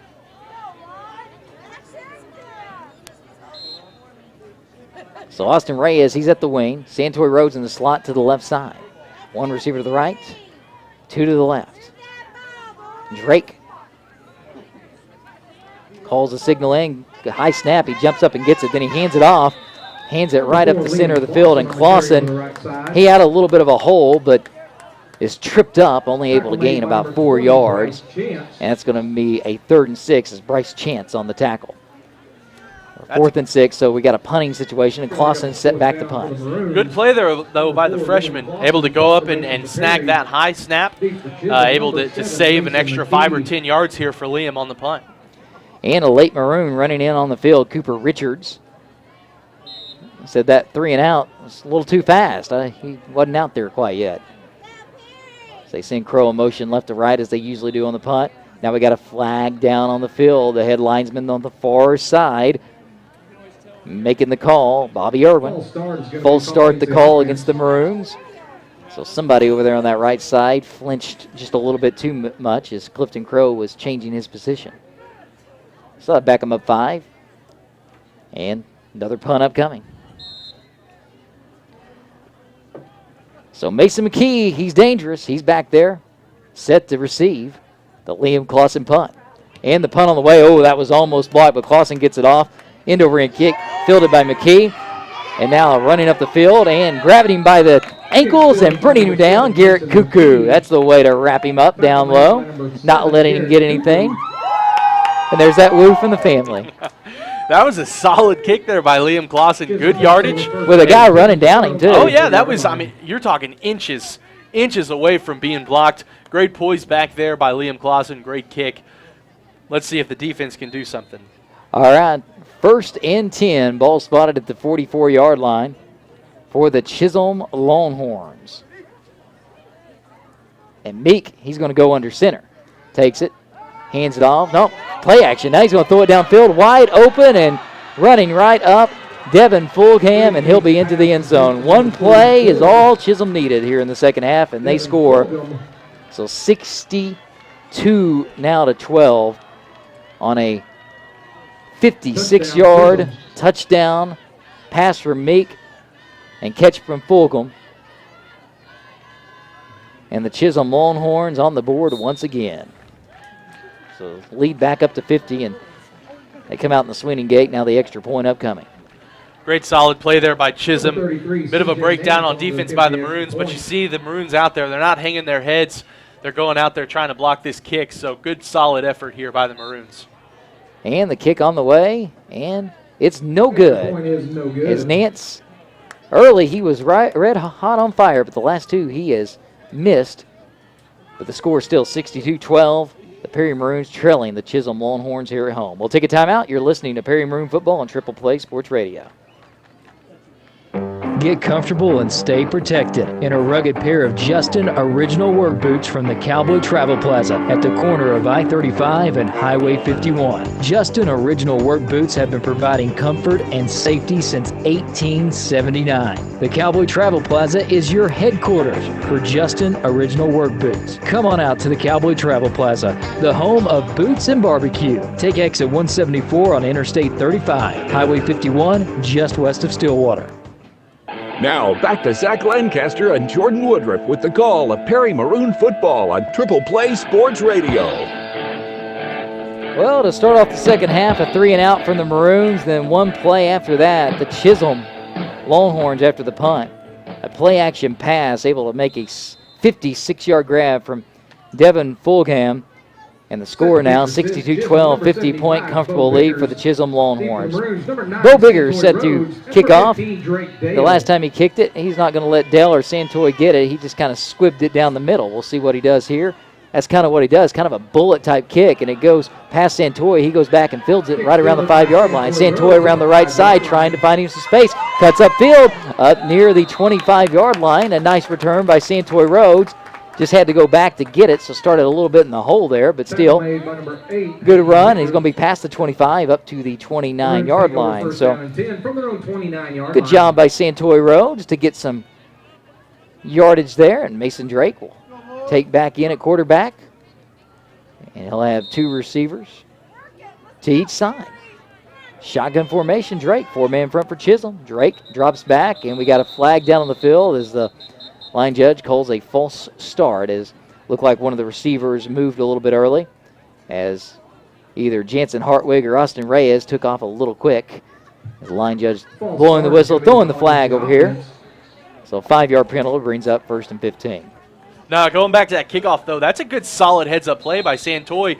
The ball tumbling towards the end zone, but there's no guarantee that it's going to go in for a touchback. Great play to pick it up and pick up good yardage. Shotgun formation. Drake tapes it. Now he's just going to sling it up, and it's going to be over the head of Santoy Rhodes as Drake was pressured hard by a few of the linemen and just kind of pitched it up there. Kind of a heave for Santoy, but Santoy could not get it. But at the same time, remember last week, Mason Drake just heaved it up for Santoy Rhodes, and they were able to get that catch and ice the game there in Alva. So Drake, shotgun formation again.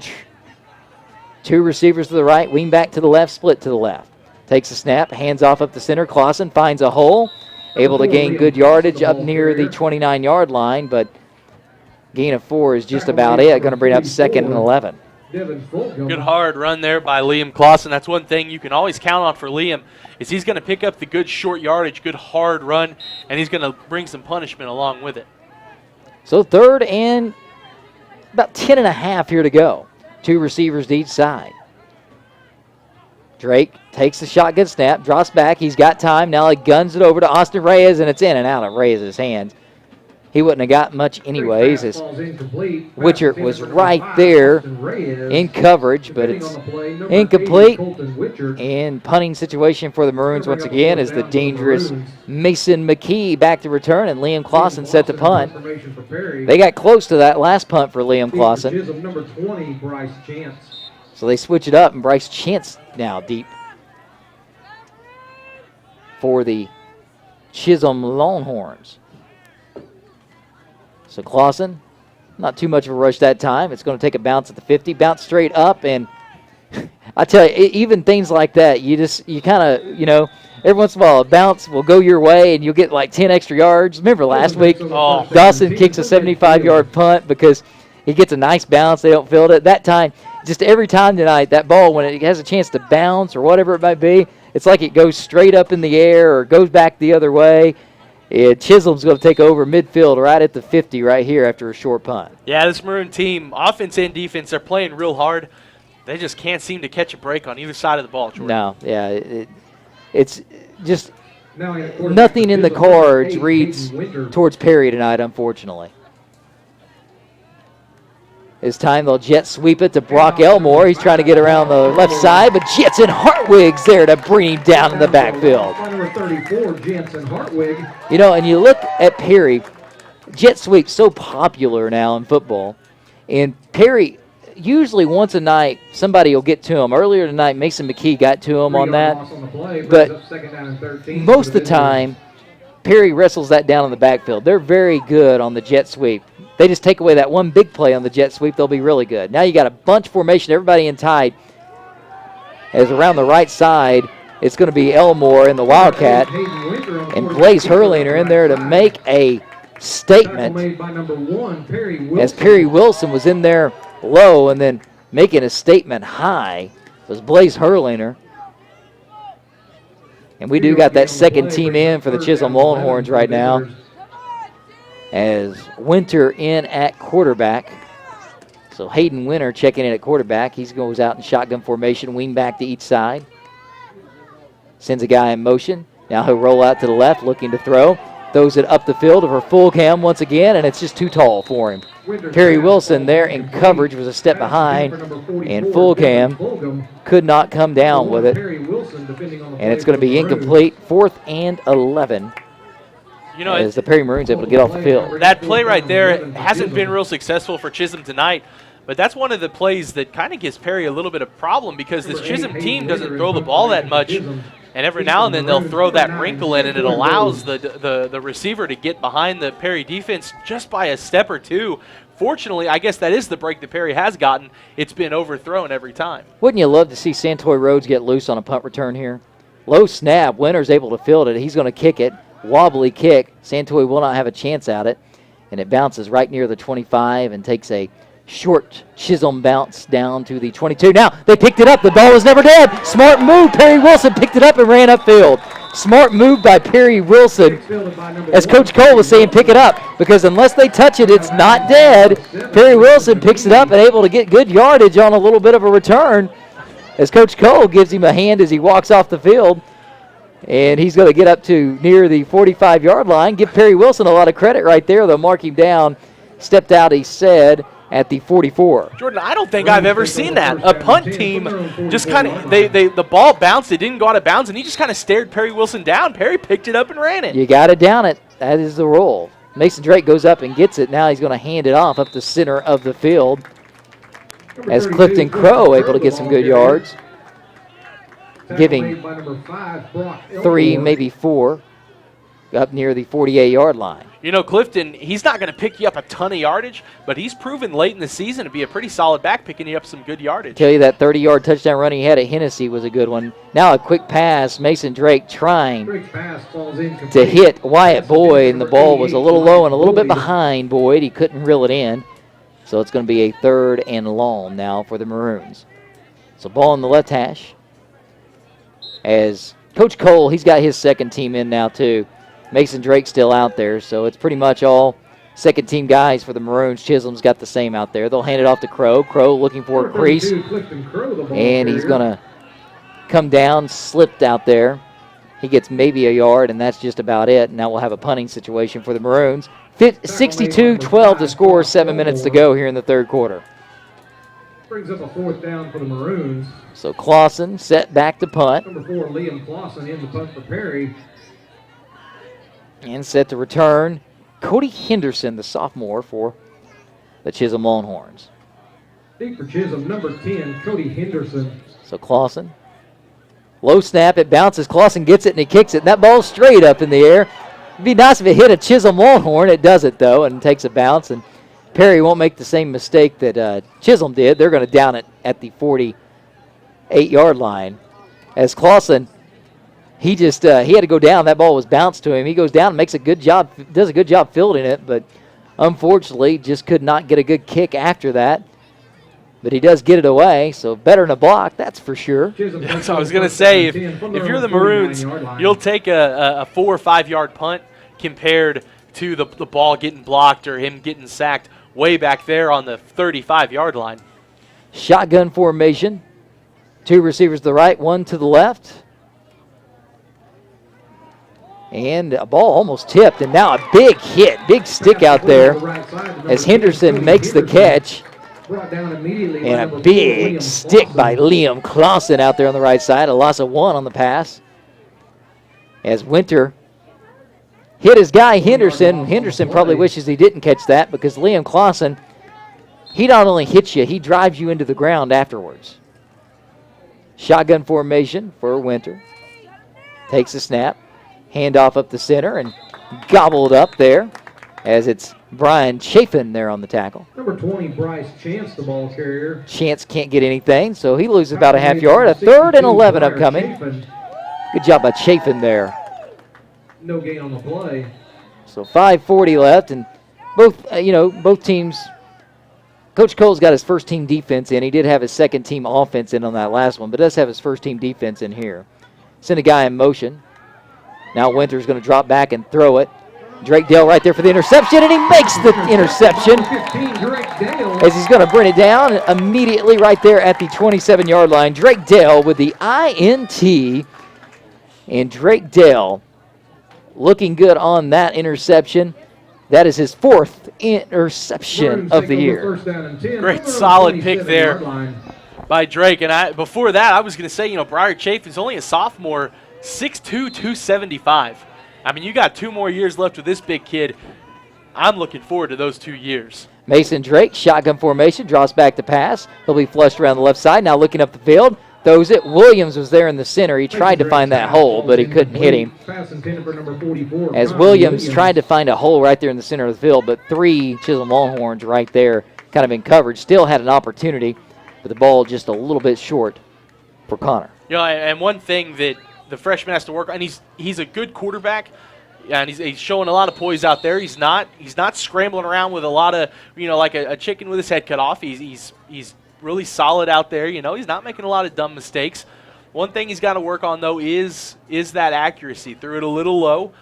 Connor out there wide open. Very easily could have hit him, but guy in his face. But he still, didn't take the sack. High snap. Going to be fielded now right up the center of the field. Clifton Crow pounds his way forward. I think he's past the first down marker. It appears he is, so he'll move the chains. Good job by Clifton Crow to find a hole and get the first down for the Maroons. What Mason Drake, Zach, I think the natural abilities there, it's just working on some of the mechanics, and Coach Cole will have an opportunity to do that. I really think the future is bright at quarterback for the Maroons. Hand off to Crow once again. Crow able to gain himself about 3 yards on the play. I completely agree. I mean, if you watch him out there, he's young and he's raw. And that's really all you got to, that's really what it boils down to. He doesn't have a lot of experience. So tonight and next week and the week after is going to be very pivotal for this freshman. 2nd and 7, Drake going to throw it, and it's incomplete. His intended target was Jace Burdick on that one. But it's tipped away, and it's going to bring up 3rd and 7. With 4:33 left to go here in the 3rd quarter, Chisholm has a 62-12 lead over the Perry Maroons. And just to get you caught up, Tonkawa plays Alva tomorrow night. You need Alva to win that game. Tonkawa, if they went out, them and Chisholm will both have 1 loss. That means they have to beat Chisholm the last game of the year. And if that happens, that means Perry would have to be a 3rd seed. And this time Drake throws it out to the left side. Burdick tried to get it on a screen, but he couldn't do it. Tonkawa, though, that's a tough task to beat Alva and then Chisholm on the road the last game of the year. This is kind of a district championship game, but at the same time, if Tonkawa were to take care of business, that would turn into a district championship game there late in the year. So you need Tonkawa to go down. If that happens, if Alva can beat them, Perry will certainly get a home playoff game. But it looks good for Perry to get a home playoff game. They have Pawhuska coming up. It's going to be a little harder without Dos Padilla, but they'll have a bye week to work on it. And Mason Drake, I think, will only get better through that bye week. Clausen's punt on the way. Nice punt this time. Fielded and dropped. And Perry tries to get on top of it. And once again, we talked about the bounce of the ball. Just can't do it. Hayden Winter was, not Hayden Winter, Cody Henderson dropped it. And the ball just fell right down to him. It didn't take a bounce towards Perry. It just falls straight down. He's able to get on top of it. A couple of Perry Maroons had a chance to get on top of it. But that's just what I'm talking about. I mean, it's crazy how it works, and we know how it is, and you can call it the football gods or whatever, but there's just some nights no matter what you do, nothing goes your way. And this is that night for Perry. Yeah, there's not many instances where you drop a football in the middle of a game with the way it's shaped that it's just going to bounce straight back up and you're able to fall down into it. It's usually going to take an air it bounce, and tonight that's just not the case, Jordan. Winner takes it, hands it off, and good job by the Perry Maroons.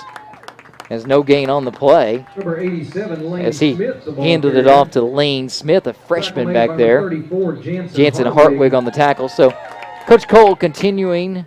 He's got some other guys moving in there, but a lot of the first team still out there for the Perry Maroons there defensively. So time ticking away. 3:50 now left in the third quarter. 62-12 the score. 50-point lead for the Chisholm Longhorns. And you know, if this is 8-man football, back like I played in the day, Sack, still have it. You're up by 45 at the half. At any point after the half, you go home. And the reason they did that, now is a pitch out to the left side and a big hit over there. Big hit over there on the left side. Hurlinger out there, and he's the one that made the hit. But the reason they did that in 8-man football is because most of the time your districts, most games you would have to travel 3 to 4 hours a lot of times during the game. So what that did, if there was out of hand, and a lot of times at 8-man they'd get out of hand, what would happen is you call it at half, you go home. So some people have said you already extend that rule up to high school level. I don't know if I necessarily agree with that. Now an interception this time. Perry Wilson comes down with it, makes the pick. So 2 possessions for the Chisholm Longhorns and 2 picks by the Perry Maroons. This time it's Perry Wilson on the interception. Sets the Maroons up in good field position with 2:56 left to go in the third quarter. Perry trails 62-12. That's a heck of a pick by Perry Wilson. I mean, he's 7-8 yards out, reads the pass the entire way. There wasn't a Chisholm defender within 10 yards of that pass, snagged by Perry Wilson going the other way. Drake misses Clifton Crow. Crow had a lot of green grass in front of him, but Drake's pass just a little too tall. Incomplete. 2nd and 10 upcoming. Ball spotted at the 38-yard line. You know, and if you really look at it, you know, we talked about the stats at halftime, and I'll get the updated stats at the end of the game. I mean, Mason Drake, I mean, he's 10 for 20, 141 yards. He's not having a bad game.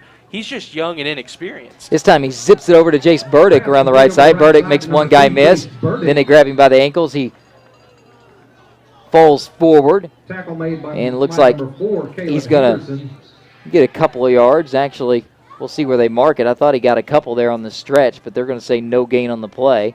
So 3rd and 10 upcoming, as it was Caleb Henderson on the tackle. Shotgun formation, trips out to the left side for Drake. One receiver to the right. Crow in the backfield to his left. Drake takes it, rolls around to the left side, looking to throw. He'll gun it, and that ball's tipped by Burdick and then caught by Williams at the 28-yard line. You'll take that if you're the Perry Maroons. That's right at a 10-yard gain. We'll see if it's enough to move the chains. They are moving the chains.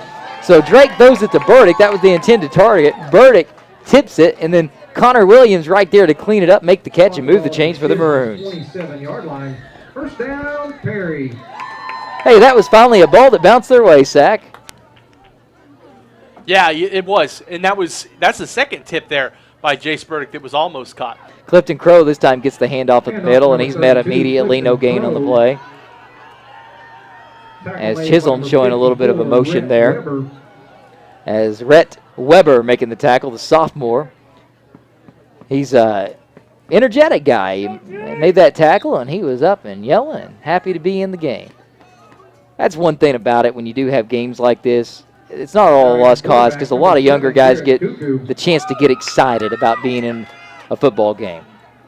This time, new quarterback in for the Perry Maroons, as it was Garrett Cuckoo, and Cuckoo, southpaw, couldn't get Connor Williams down the center of the field, so they've taken out Mason Drake, and they got Garrett Cuckoo in now at quarterback, so pretty much going full second string now for the Perry Maroons. Well, and I like that call because Mason Drake, the pass that was tipped by Jace Burdick, took a shot and got up real slow, favoring his back a little bit, so I agree with that call. No chance there. Yeah, don't take it. Clifton Crow this time gets the handoff. He'll gain 2 yards, and that is just about it. We got a 4th and 8 upcoming. So Garrett Cuckoo in at quarterback. As you said, Mason Drake took a hit. I didn't really see it there. Looking down the field on that tip pass, he said sack. Well, and Coach Cole not taking a chance, going to get him out. No, and Bailey Burdick was really upset with it. Mason Drake was hit a couple seconds after the ball was thrown and driven back about 5 yards into the ground. 4th and 8, Garrett Cuckoo, he stumbles, and then the ball's going to be thrown around the right side and caught. I think it's going to be short of the first down, though, as it was completed to Connor Williams. And Connor Williams can't drag the defender for a first down, so a turnover on downs for the Perry Maroons. But, hey, the other thing, Connor Williams has shown a little bit of a flash here for the Perry with the second team because he's had a couple of catches, sack, and hands have looked pretty good. And like we said, that's another freshman with a great body. Connor Williams, tight end defensive end freshman, 6'2", 195. Him along with Mason Drake and a few of these sophomores like Perry Wilson, Jace Burdick, Hayden Reedus. I know I'm missing quite a few there. I could go through the whole list. These are the future. I know senior night, it'd be nice for these seniors to go out on a higher note, but we're seeing a lot of these younger guys from Perry, the future of Perry, out there on the field right now. Shotgun formation for the Chisholm Longhorns. Rolling around to the right side. That is T.C. Smith, who returned the kick for a touchdown on the opening kick tonight. And T.C. Smith brought down in the backfield by Jansen Hartwig. Loss of 1 on the play brings up 2nd and 11. So Chisholm they're just running the football right now, Sack. They're not wanting to add any more insult to the Perry Maroons. Now these guys, they're going to take the call and try to score. Don't get me wrong, that's what happens. But still, at the same time, they're certainly not going to try to rub it in right now. They got their 15. That's the main thing. This time a pass over to the left side, tipped and caught as T.C. Smith's pass caught, and Henderson able to make guys miss and weave his way up the left sideline. See where they mark him out. Tanner Kime in there on the tackle. See where he stepped out at. He stepped out about 2 yards short of the first down, so it's going to bring up a 3rd and 2 now for the Chisholm Longhorns. And I believe that's going to be the end of the third quarter. Yes, we'll see if Chisholm tries to take another snap here. 5 seconds, 4 seconds left on the game clock. 1, and they will not get it off. So that'll be an end to the third quarter. The score, 62-12, but the Perry Maroons have a lot of the second-team guys in. They're getting a lot of experience right now. Not going the way the seniors hope, that's for sure, but still, they've had a great year, and they still got some year to go with playoffs and then one more game with Pawhuska in a couple of weeks. So still got a lot to look forward to, and they got a lot to be proud of. But we'll see if the second team for the Perry Maroons can get a little bit and see that future being built right out there on the field when we come back in the fourth quarter. 6-2-12 the score. Perry Maroons trail to Chisholm. You're listening to Perry Maroon Football on Triple Play Sports Radio. All right, quick score update before the fourth quarter begins. Just going to focus on District 2A1 for now. Pawhuska, who is Perry's next opponent here in a couple weeks after the bye, they are hosting Alva tonight, and it is not going well for Pawhuska, the home team. They are down 40-13 in the third quarter. So that'll be Perry's next opponent, and they are not doing well tonight. I will update you on the rest of the area games later on after the game ends. Hey Maroon fans, are you looking for a great dentist? Look no further than Custom Dental and Dr. Dewhurst and let your fear disappear. Have you heard about the Maroon Fan Special? Be one of the first 10 callers and take advantage of our Let's Get Acquainted appointment and get $100 off any new dental services found needed by Dr. Dewhurst. This Let's Get Acquainted appointment includes exams, x-rays, and a private consultation for only $38. Don't wait. Call 336-2310 right now and tell our team you want the Perry Maroon Fan Special. Go Maroons, go! We're the Perry Maroon Football Managers. You're listening to Perry Maroon Football on Triple Play Sports Radio. Well, as we come back, T.C. Smith able to hit Hayden Winter in center of the field, moves the chains for the Chisholm Longhorns.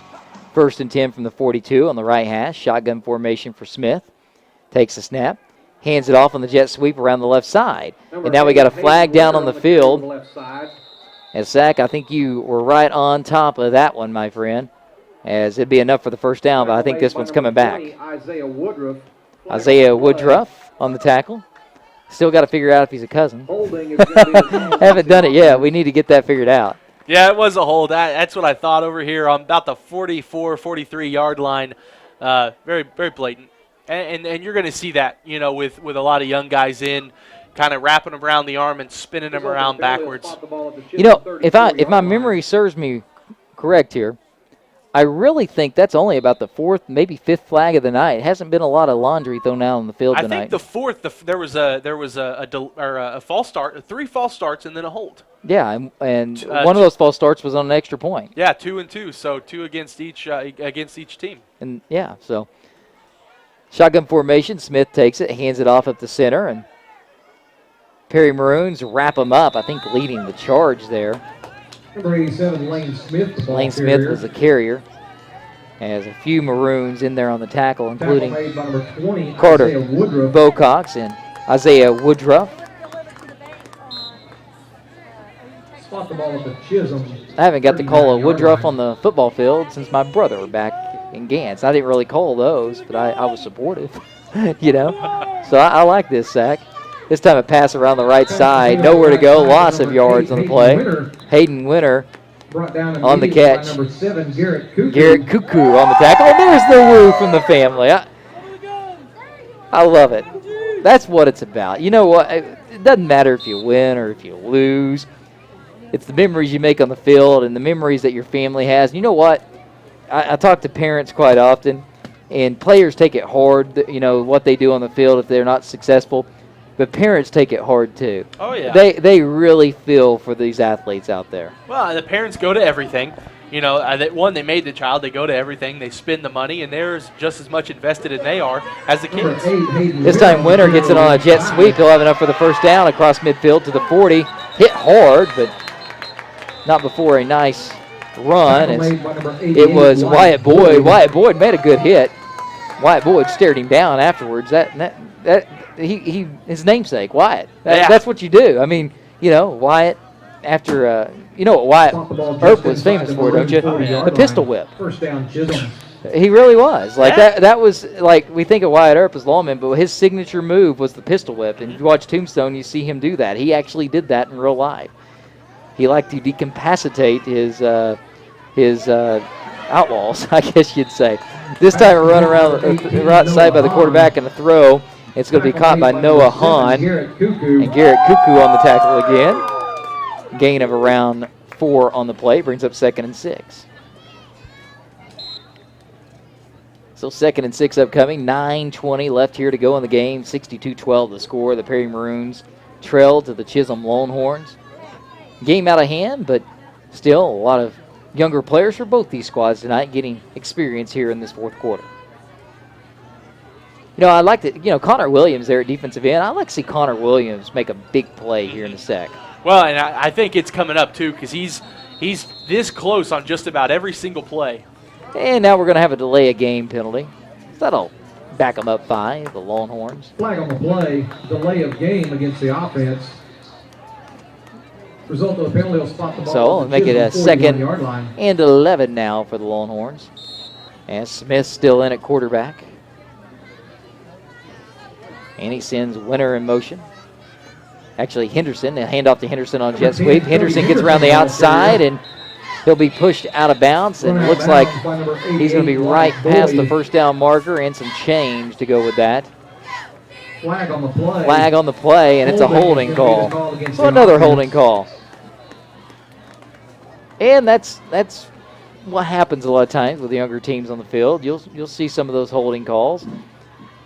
Learning those valuable lessons. Well, and that's a fortunate call there for the Maroons because Cody Henderson, you never really realize it until he gets into the game, and he's been in there for just a little bit, but he is a fast back. Coach Cole said before the game the team speed is the big thing, and you can tell they have speed. Even on their second team have a lot of speed. I mean, this may be part of the matchup you see 3 years down the road right now, Zach, when you look at it. So this time, Smith flushed up in the pocket, gets away, and now he's going to be brought down at the 45. So T.C. Smith on a 2nd and 20 gets himself about 5 yards. Noah Hinkle on the tackle. Well, and it's a good matchup. It's they're blow for blow. Chisum can't really get anything. Perry can't really get anything. It's a good, solid defensive matchup. it's going to be an exciting next couple 3 years with this with these two groups of guys. 4-man front for Perry. Smith, pistol formation this time. Sends a guy in motion, takes a snap, rolls around to the left side, stumbles a little bit. Now throw it down the field, wide open, and that ball is tipped and missed as he had the guy beat. Wyatt Boyd was beat, but in and out of the hands of Noah Hahn. Noah Hahn can't come down with it. He would have walked into the end zone. He may have been running before he got the football that time, so it's going to be 4th and 15. And Zach, for any player, that actually, for a young player especially, that really stinks. Yeah. When you're like, oh, I got a touchdown, big play, and then all of a sudden the ball drops to the ground. I've been there. I've done that. Especially if you're a young guy. You don't get a lot of playing time. You're finally in the game, and you're 10 yards from scoring a touchdown, and all of a sudden you drop it. And that's the worst thing is you dropped it. It wasn't overthrown or a bad throw. It was dropped. Smith's going to try to get the first down here. He'll throw it on the seam route, and it's going to be incomplete, intended for Hayden Winter out of the slot. That'll be a turnover on downs. The Perry Maroons will take over at the 45-yard line. So this is a Perry takes over first down and tough game for the Maroons, trailing 62-12 with 7:46 to go here in the ball game. But as we mentioned, a lot of younger guys getting a chance to be on the field here tonight. Shotgun formation. As Cuckoo will take it, and the ball's on the ground, and Garrett Cuckoo able to get back on top of it. We joked about, not really joke, but think it's great that Garrett Cuckoo's family every time makes a play woo. But on the reverse side, when something happens like that, when the ball on the ground, you heard that collective gasp from the family. That's, This time a split and slot to each side. Cuckoo takes the snap on a 2nd and 11. He'll throw it. It's up and, hit hard as that ball was intended there for Blaine Douglas. And Douglas was hit tough by Cody Henderson. Cody Henderson defending on the play. Cody Henderson on the roster, 5'5", 125. He put absolutely every bit of it into it there and made a big hit. Knocked that ball loose. 3rd and 11 upcoming. Cuckoo shotgun formation, split slot to each side. Takes the snap. Looking to throw, throws it, and that ball is going to be too tall for Wyatt Boyd. Good coverage out there. If he would have threw it on target, it may have been an interception out there. As Miles Atherton was right there. So with 7:10 to go here in the ball game, 62-12 the score. Perry comes out, sets the punt. And nobody over here on the right side. We've seen Connor Williams before get a fake punt. Nobody covering him. Finally, they're sending somebody out there as doesn't look like Perry's going to take advantage of it. They're going to put it away. But, man, they wouldn't send anybody out there. They'd have had a shot to get that one. Now, the punt takes a bounce right near the 35, takes a Perry bounce, and be down back near the 23-yard line. So Chisholm will take over with 6:58 left here to go in the ball game, Chisholm leads 62-12. It's a great kick by Liam Clausen. So ball spot at 22 on the right hash. The Perry High School Band will be performing their annual light show at the conclusion Hey, how about that, Zach? The light show. An impressive show. They wrap glow sticks and Christmas lights around their instruments and their bodies, and it's a great spectacle. I'll tell you something funny on that is first time that I ever saw a light show as Smith guns it over to the left side. It's caught, spin move, and now finally Case going to be wrestled down past the first down marker to 35. But first time that I ever... We do have a flag, though, in the middle of the field about the 35. Not sure what it is, though. Another hold, maybe? Legal man downfield, so the Perry Maroons get a little bit of a break there. Another first down wiped away for Chisholm and their second team out there on the field. But light show, first time that I ever saw the light show, I was calling in Wagner, Oklahoma. And they did the light show at halftime. Oh, no. All right, you hear where I'm going. You probably know where I'm going with this. So they shut all the lights down, and the light show is absolutely wonderful. My brother and I, brother was calling the game with me at the time. We were, saying how great it was on air. They go to fire the lights back up. Well, the lights didn't come back on initially. Henderson gets the carry on the jet sweep this time, gains about 10 yards. I'm going to bring up a second and around 5, but they go to fire the lights back up, and lo and behold, the lights do not come back on. And then when they finally decide to come back on, it takes them about 20 minutes to warm up. So when they say they're doing it after the game, there's a good reasoning behind that, because once the lights go on a high school field, you don't want to turn them off until the party's over. Exactly. I mean, these lights, they're big, they're powerful, and there's a reason they kick them on, 20, 30 minutes before the game starts to get them warmed up, and they leave them on all game. Smith this time going to be flushed out to the left side, looking downfield, and that ball's going to be caught and wrestled down across midfield. And we got a flag down on the field. Case makes the tackle. If Isaiah Woodruff would have been right there to turn around, he may have had an interception, but instead face guarded, and Case able to make the catch and get the first down and a lot more. So we got an illegal block in the back, and that'll be spotted from the foul, so it's going to be a first down for the Chisholm Longhorns, but it will back them up, so they won't be across midfield anymore. Back them up, looks like all the way back to the 43-yard line. So 6:24 left to go here in the contest. 62-12, Chisholm with the lead. They have the ball, 1st and 10 from the left hash at the 43. And also if Woodruff, if he just sticks his hands up, he knocks that ball to the turf. And that's something, and you see it honestly even on the college level right now. Guys, if you get a defensive back that turns back and addresses the ball, you got a special defensive back on your hands, and that's something hopefully Isaiah Woodruff will learn over time. This time, a gun out to the right side on a rollout from Smith, and Egan can't make the catch, so it's going to bring up a 2nd and 10. Well, and I think he will, and I hope he will, because if you look at him, I mean, he's 5'8", 150 as a freshman. That's a good, solid back right there in size. So, I mean, if you can get that experience and you can learn off those mistakes, Isaiah Woodruff, you could be hearing his name a lot here in the next couple of years. And I certainly hope we call his name a lot, and I hope he's making big plays. Exactly. Because I like calling my own name. Of course. It makes it easier. And you're not going to mess up the saying, pronouncing. That's one that I know how to pronounce, I can tell you that. This time a quarterback draw from Smith, and he's going to break off one tackler, stiff arms, and then jumps up and going to be brought down. Woodruff was the one back there again. He missed a tackle, got stiff arm, but then he kind of stayed and almost, I don't know if he wrestled or not, Sack, I don't know for sure, but he was down there crawling, and he kind of lifted up and tripped up Smith. So gain of around 3 on the play brings up 3rd and 7. So 5:45 now left to go in the game. 62-12, that is the score, as the Perry Maroons trailing the Chisholm Longhorns here tonight. Bunch formation, everybody in tight. Shotgun for Smith. Takes a snap, rolls around to the left side. Now he's looking to throw.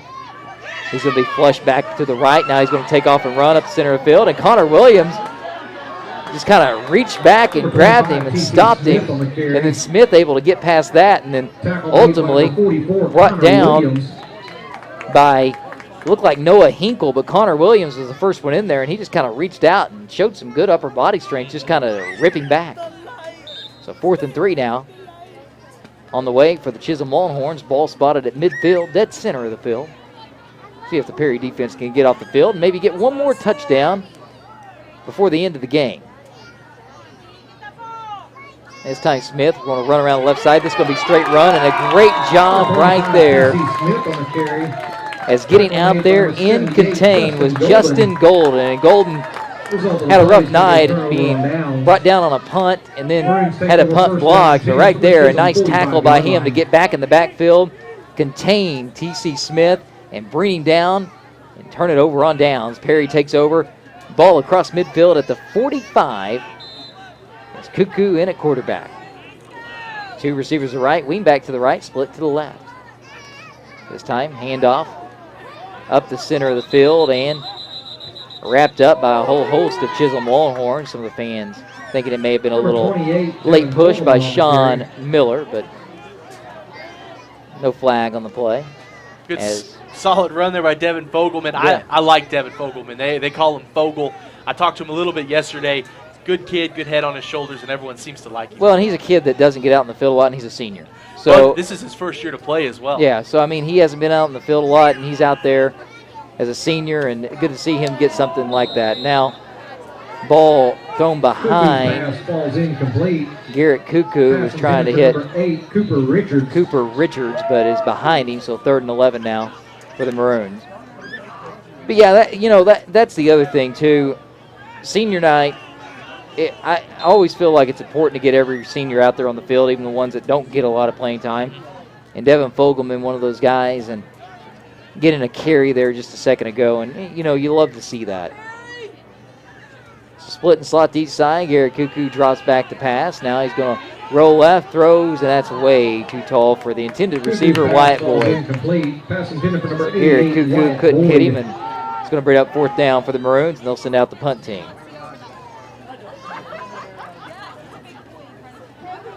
So 4 minutes to go here in the ball game. 62-12 the score. The Perry Maroons trail the Chisholm Longhorns. Number 4, Liam Clausen in punt formation. And for Clausen, Perry. he set the punt.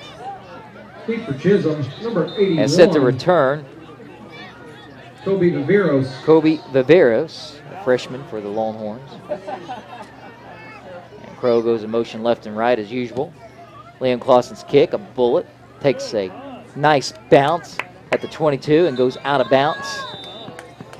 Right there near the 11-yard line.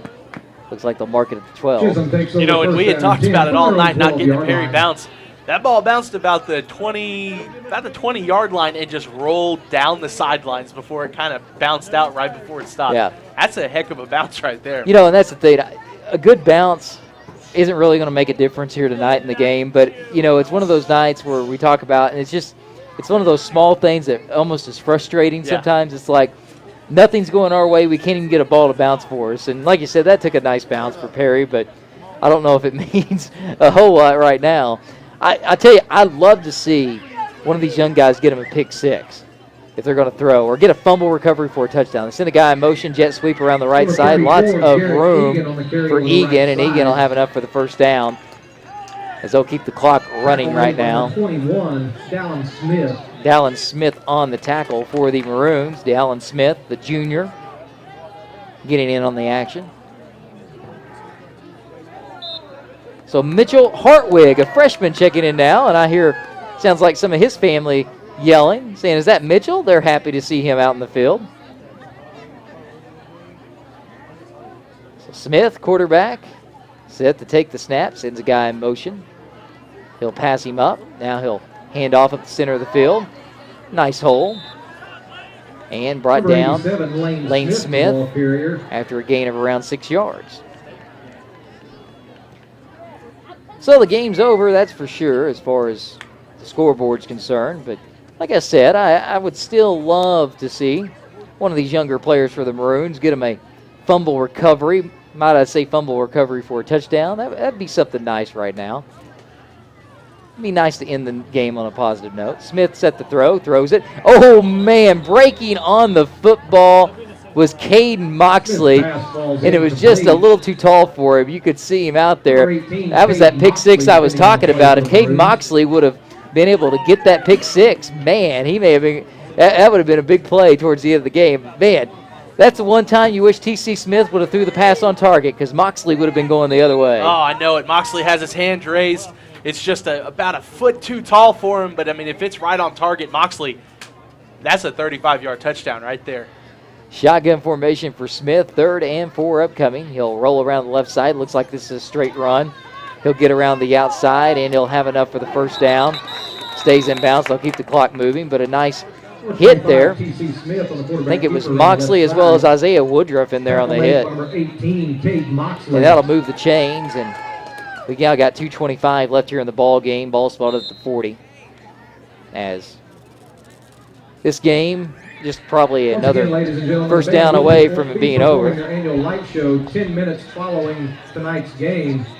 The stadium so as we hear PA once again saying the light show going on. So, and I see the band getting ready. They got their battle gear going. Now we got a flag down on the field as they hand it off around the right side to Garrett Egan, the ball Garrett Egan, and Egan Tackle made by number 44. Going to be brought down by Connor Williams after a 2-yard gain, but a flag down on the field. As the line judge gives the signal to the head referee, Greg Copeland. False start is the call. Somebody moved a little too early. So that'll be a replay of first down, 1st and 15 upcoming.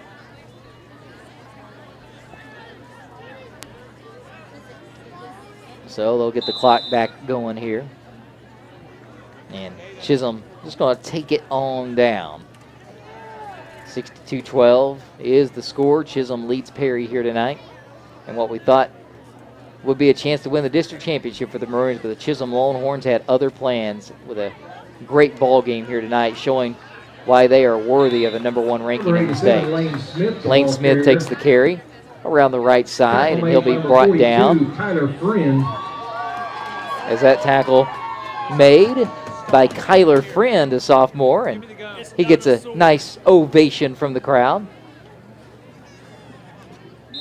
And Chisholm they're just taking it down. So we're a couple of more plays away from this game being over. Turn out the lights, but the party is not over because the light show coming up from the band. So Willie Nelson, you'll have to wait on the song, or we'll have to change the lyrics.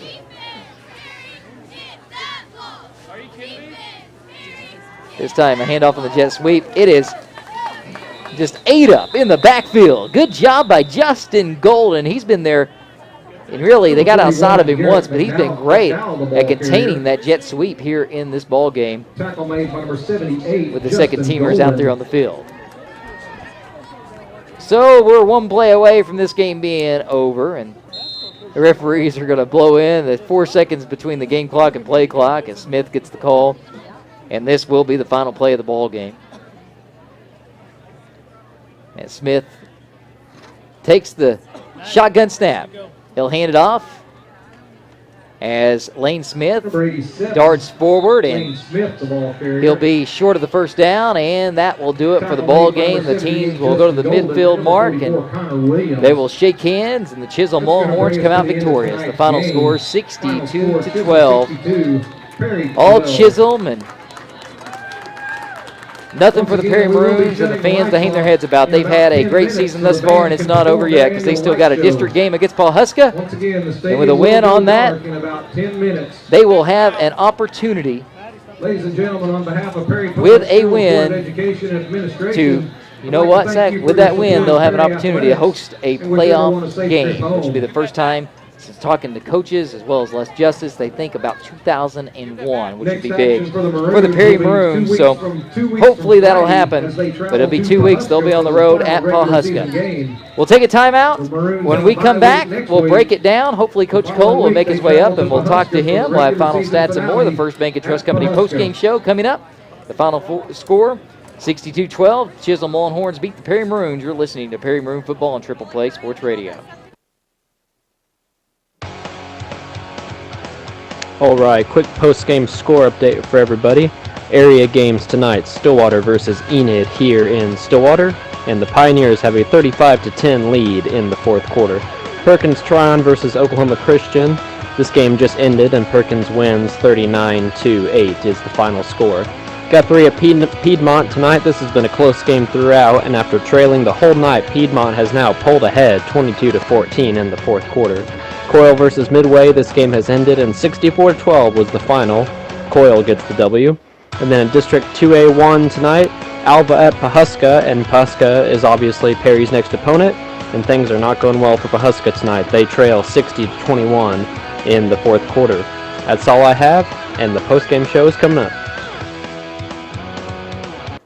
It takes an ag producer to understand the needs of an ag producer. Our loan officers at First Bank and Trust have many years of experience on the farm, as well as expertise that comes from many seasons of financing land, livestock, farm equipment, and supplies. Call John or Mason at 580-336-5562 or visit us on the web at bankfbt.com for more information. You watch your fields, and we'll watch your finances. First Bank and Trust Company, Perry, Billings, and Covington, member FDIC. Hey Maroon fans, are you looking for a great dentist? Look no further than Custom Dental and Dr. Dewhurst, and let your fear disappear.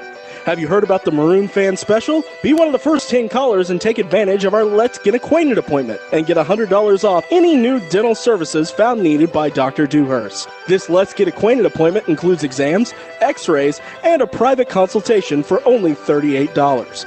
Don't wait. Call 336-2310 right now and tell our team you want the Perry Maroon Fan Special. Go Maroons, go! Does hearing those killer football hits make you hurt? At Ortho, Oklahoma, you don't have to be a college athlete to be treated like a star, and you don't have to go to a metropolitan area to access quality treatment. Enjoy big-time care from bone and joint specialists with hometown friendliness and ease. Experience state-of-the-art equipment like our latest open-sided MRI, world-class treatment, and on-site physical therapy. Visit us at orthook.com. At Ortho, Oklahoma, we're keeping you together.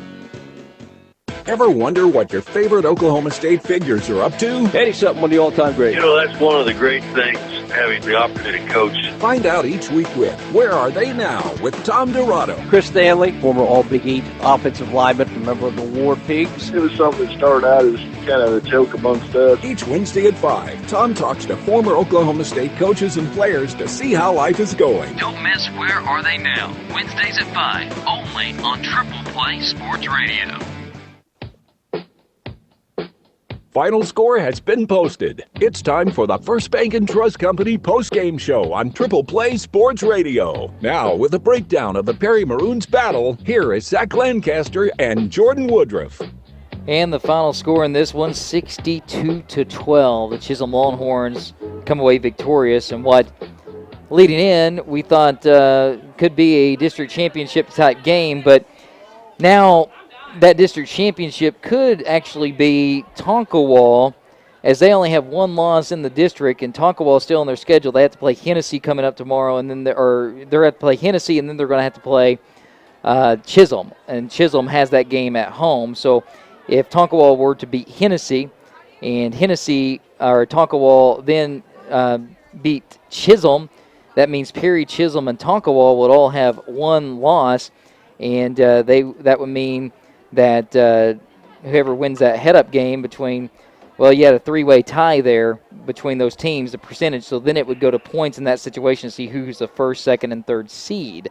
But if Perry beats Pawhuska, and it all comes down to that, more than likely Perry, because they have the head-up. Chisholm beats Tonkawa, Perry beats Pawhuska to end the season.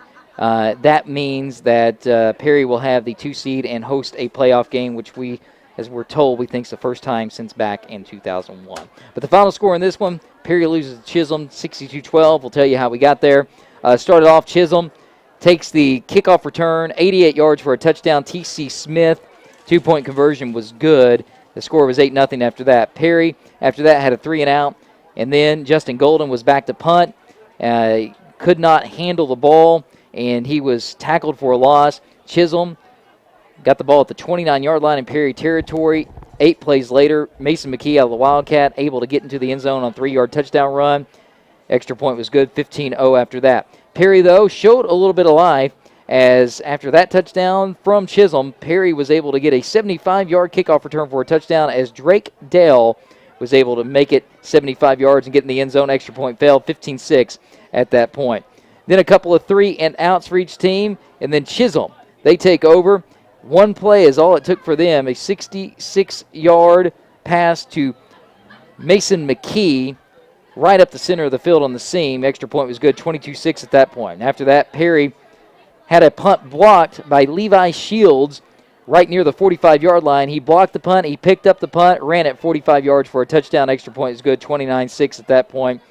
Perry then had a 3-and-out. Chisholm takes over at that point. They run a jet sweep on the third play to Mason McKee. He runs this time 50 yards for a touchdown. Extra point good, 36-6 at that point. Then Perry, once again, gets the football. They throw an interception, and that interception made by London McKee, the brother of Mason McKee, and that set up a 6-play, 75-yard drive that ultimately ended with Connor Pasby, actually 25-yard drive that ended with Connor Pasby into the end zone, 43-6 after the extra point at that point.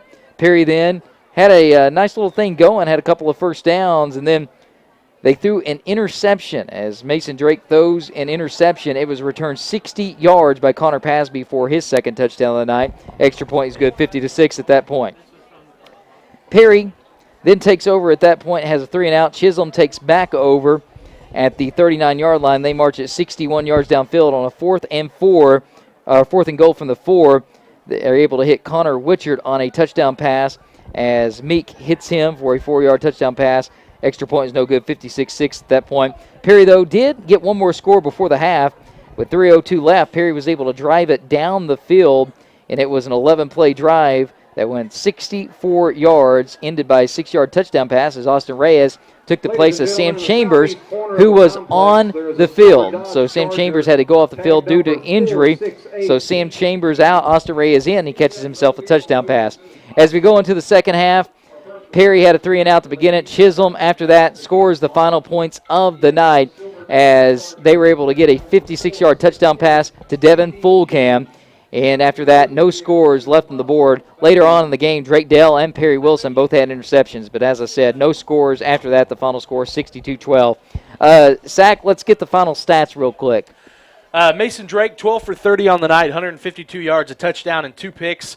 Liam Clausen, 12 rushes for 36 yards. Santoy Rhodes, 3 rushes, the 8 yards, 2 receptions, 22 yards. Austin Reyes, the 1 reception for 6 yards and a touchdown. Drake Dell, 3 receptions for 50 yards. He also had the 75-yard touchdown kickoff return.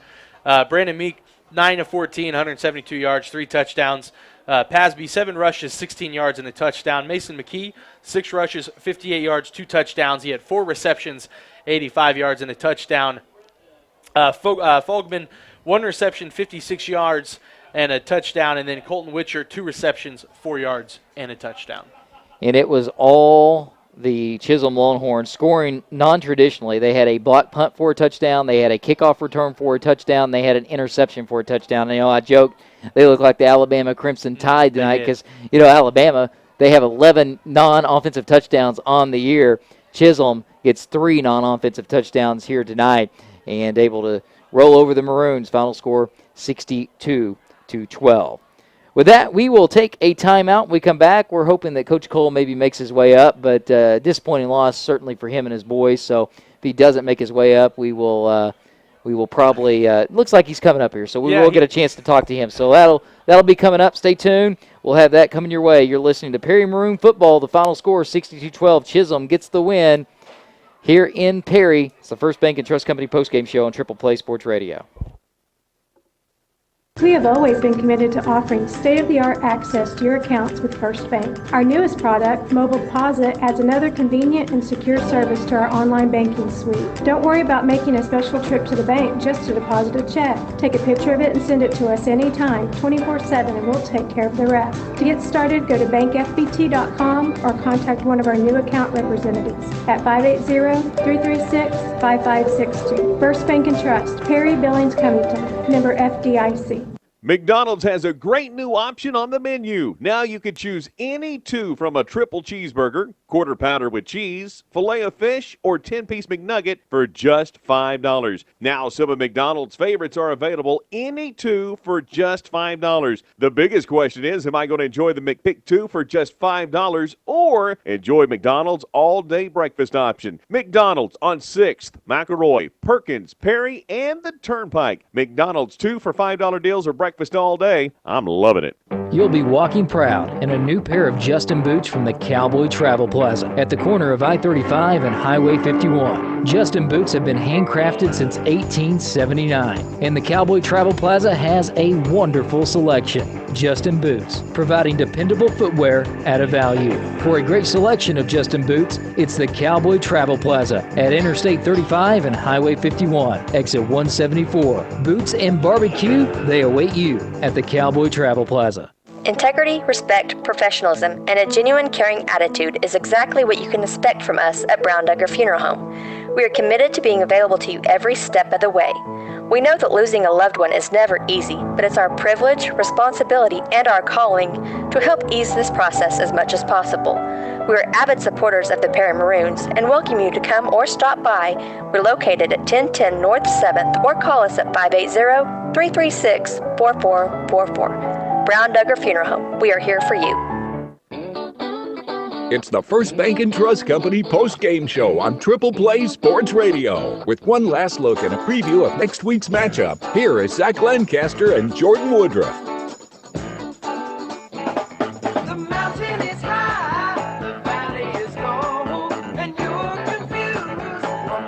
Welcome back to the First Bank and Trust Company post-game show here on Triple Play Sports Radio.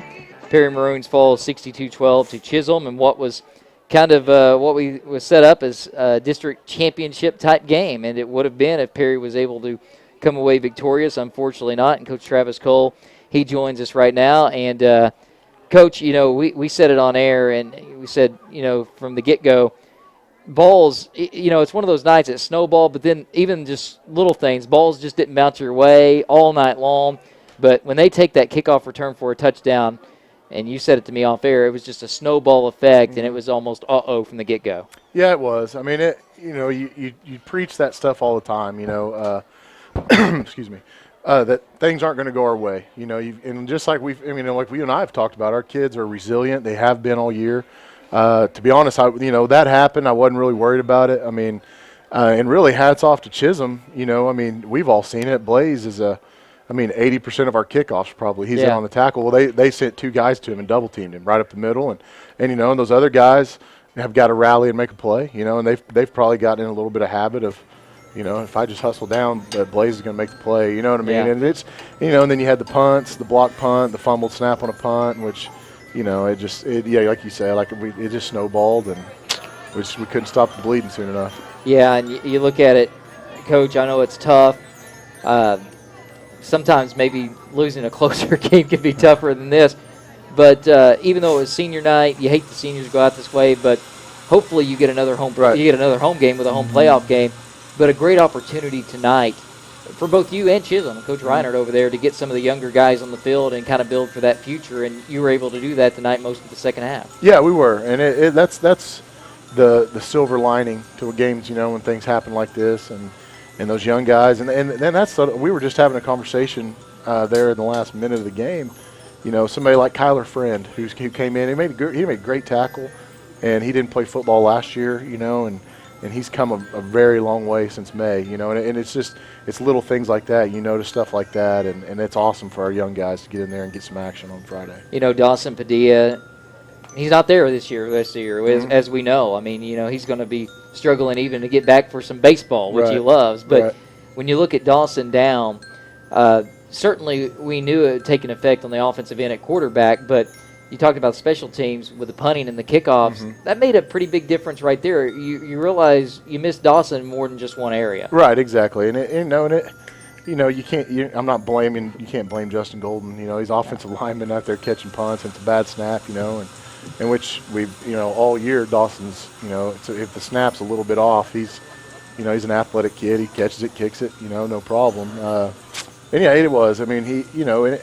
And you try to guard against that all week about Dawson's not here, and you're like, guys, we still got to play a football game, and it does. It's going to hurt your team when somebody like that, and especially even for these guys like seniors and stuff, one of the things I love about small towns, but all these guys have known each other their whole lives, right. And so it's hard because it's impossible for it not to affect them because they've been friends with them. They probably went to daycare together, So it's very hard to fight against that when something like that happens. And we've talked about this wonderful group of seniors that you have, and like I said, hopefully it works out. You get that home playoff game, they get another one here at home, and they can go out with a nice bang. But at the same time, I said over on the air many times that not to get your head down because you've accomplished a lot already this season. You still have more that you can accomplish. How do you kind of keep them, because they've had a lot of highs this year. You haven't lost since the first game of the year. What was your message, kind of that post-game huddle that you had to keep these guys kind of focused and knowing what's at hand? Right, and it was exactly like you just said. I mean, you can't let everything you've accomplished up to this point be all for nothing. We still have, like I told them, I said we go take care of business week 10. Things shake out.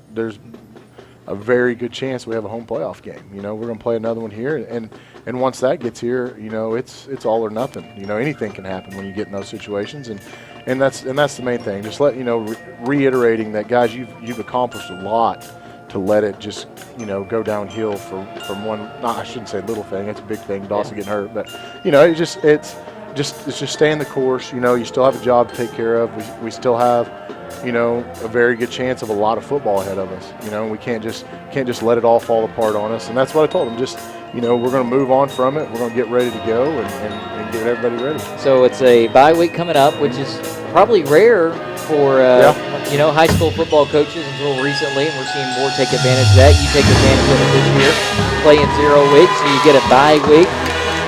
Is this something that you've had to research? How are you approaching the bye week? Yeah, you know, I try to draw from, you know, when I coached at Northwestern, you always in college you're always gonna have 1 or 2 bye weeks. You know, kind of drawing from that, and I've talked to a handful of coaches, you know, that have already had their bye week.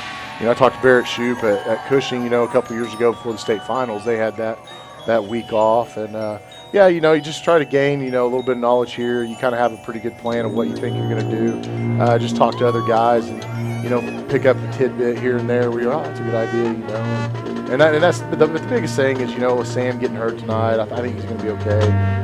But just stuff like that, you know, let guys get a chance to get healthy. Really let everybody kind of get their legs underneath them. You know, coaches, you know, we've all been grinding it out. Players, you know, and kind of just get out of here a little bit sooner. You know, you scale stuff back. Just really hammer home, you know, fundamental stuff.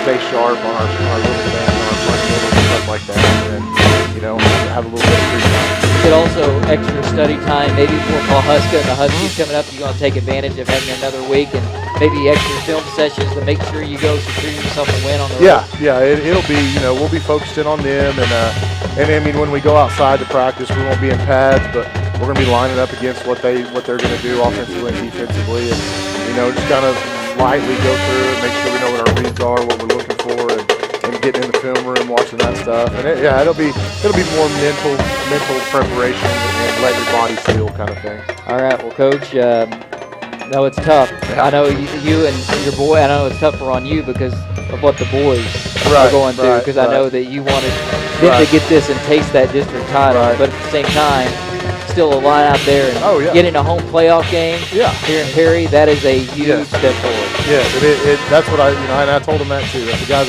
I hate it. It feels bad. I hate the feeling, but mainly I hate the feeling for those guys. And you know, but you still have a chance. You know, not necessarily we came up short of one of the milestones and goals that we had, but your next secondary goal from that is having a home playoff game, and you still have that opportunity because of what you know, like we talked about, what you've accomplished so far. We'll go get the Huskies in a couple of weeks. Yeah, we'll go get it. All right, that's Coach Travis Cole. Coach, thanks for stopping by. Thank you. As always, love visiting with Coach Cole, and he's always at a home game up here, whether it be win or a loss, and certainly a tough loss for the Maroons tonight, 62-12.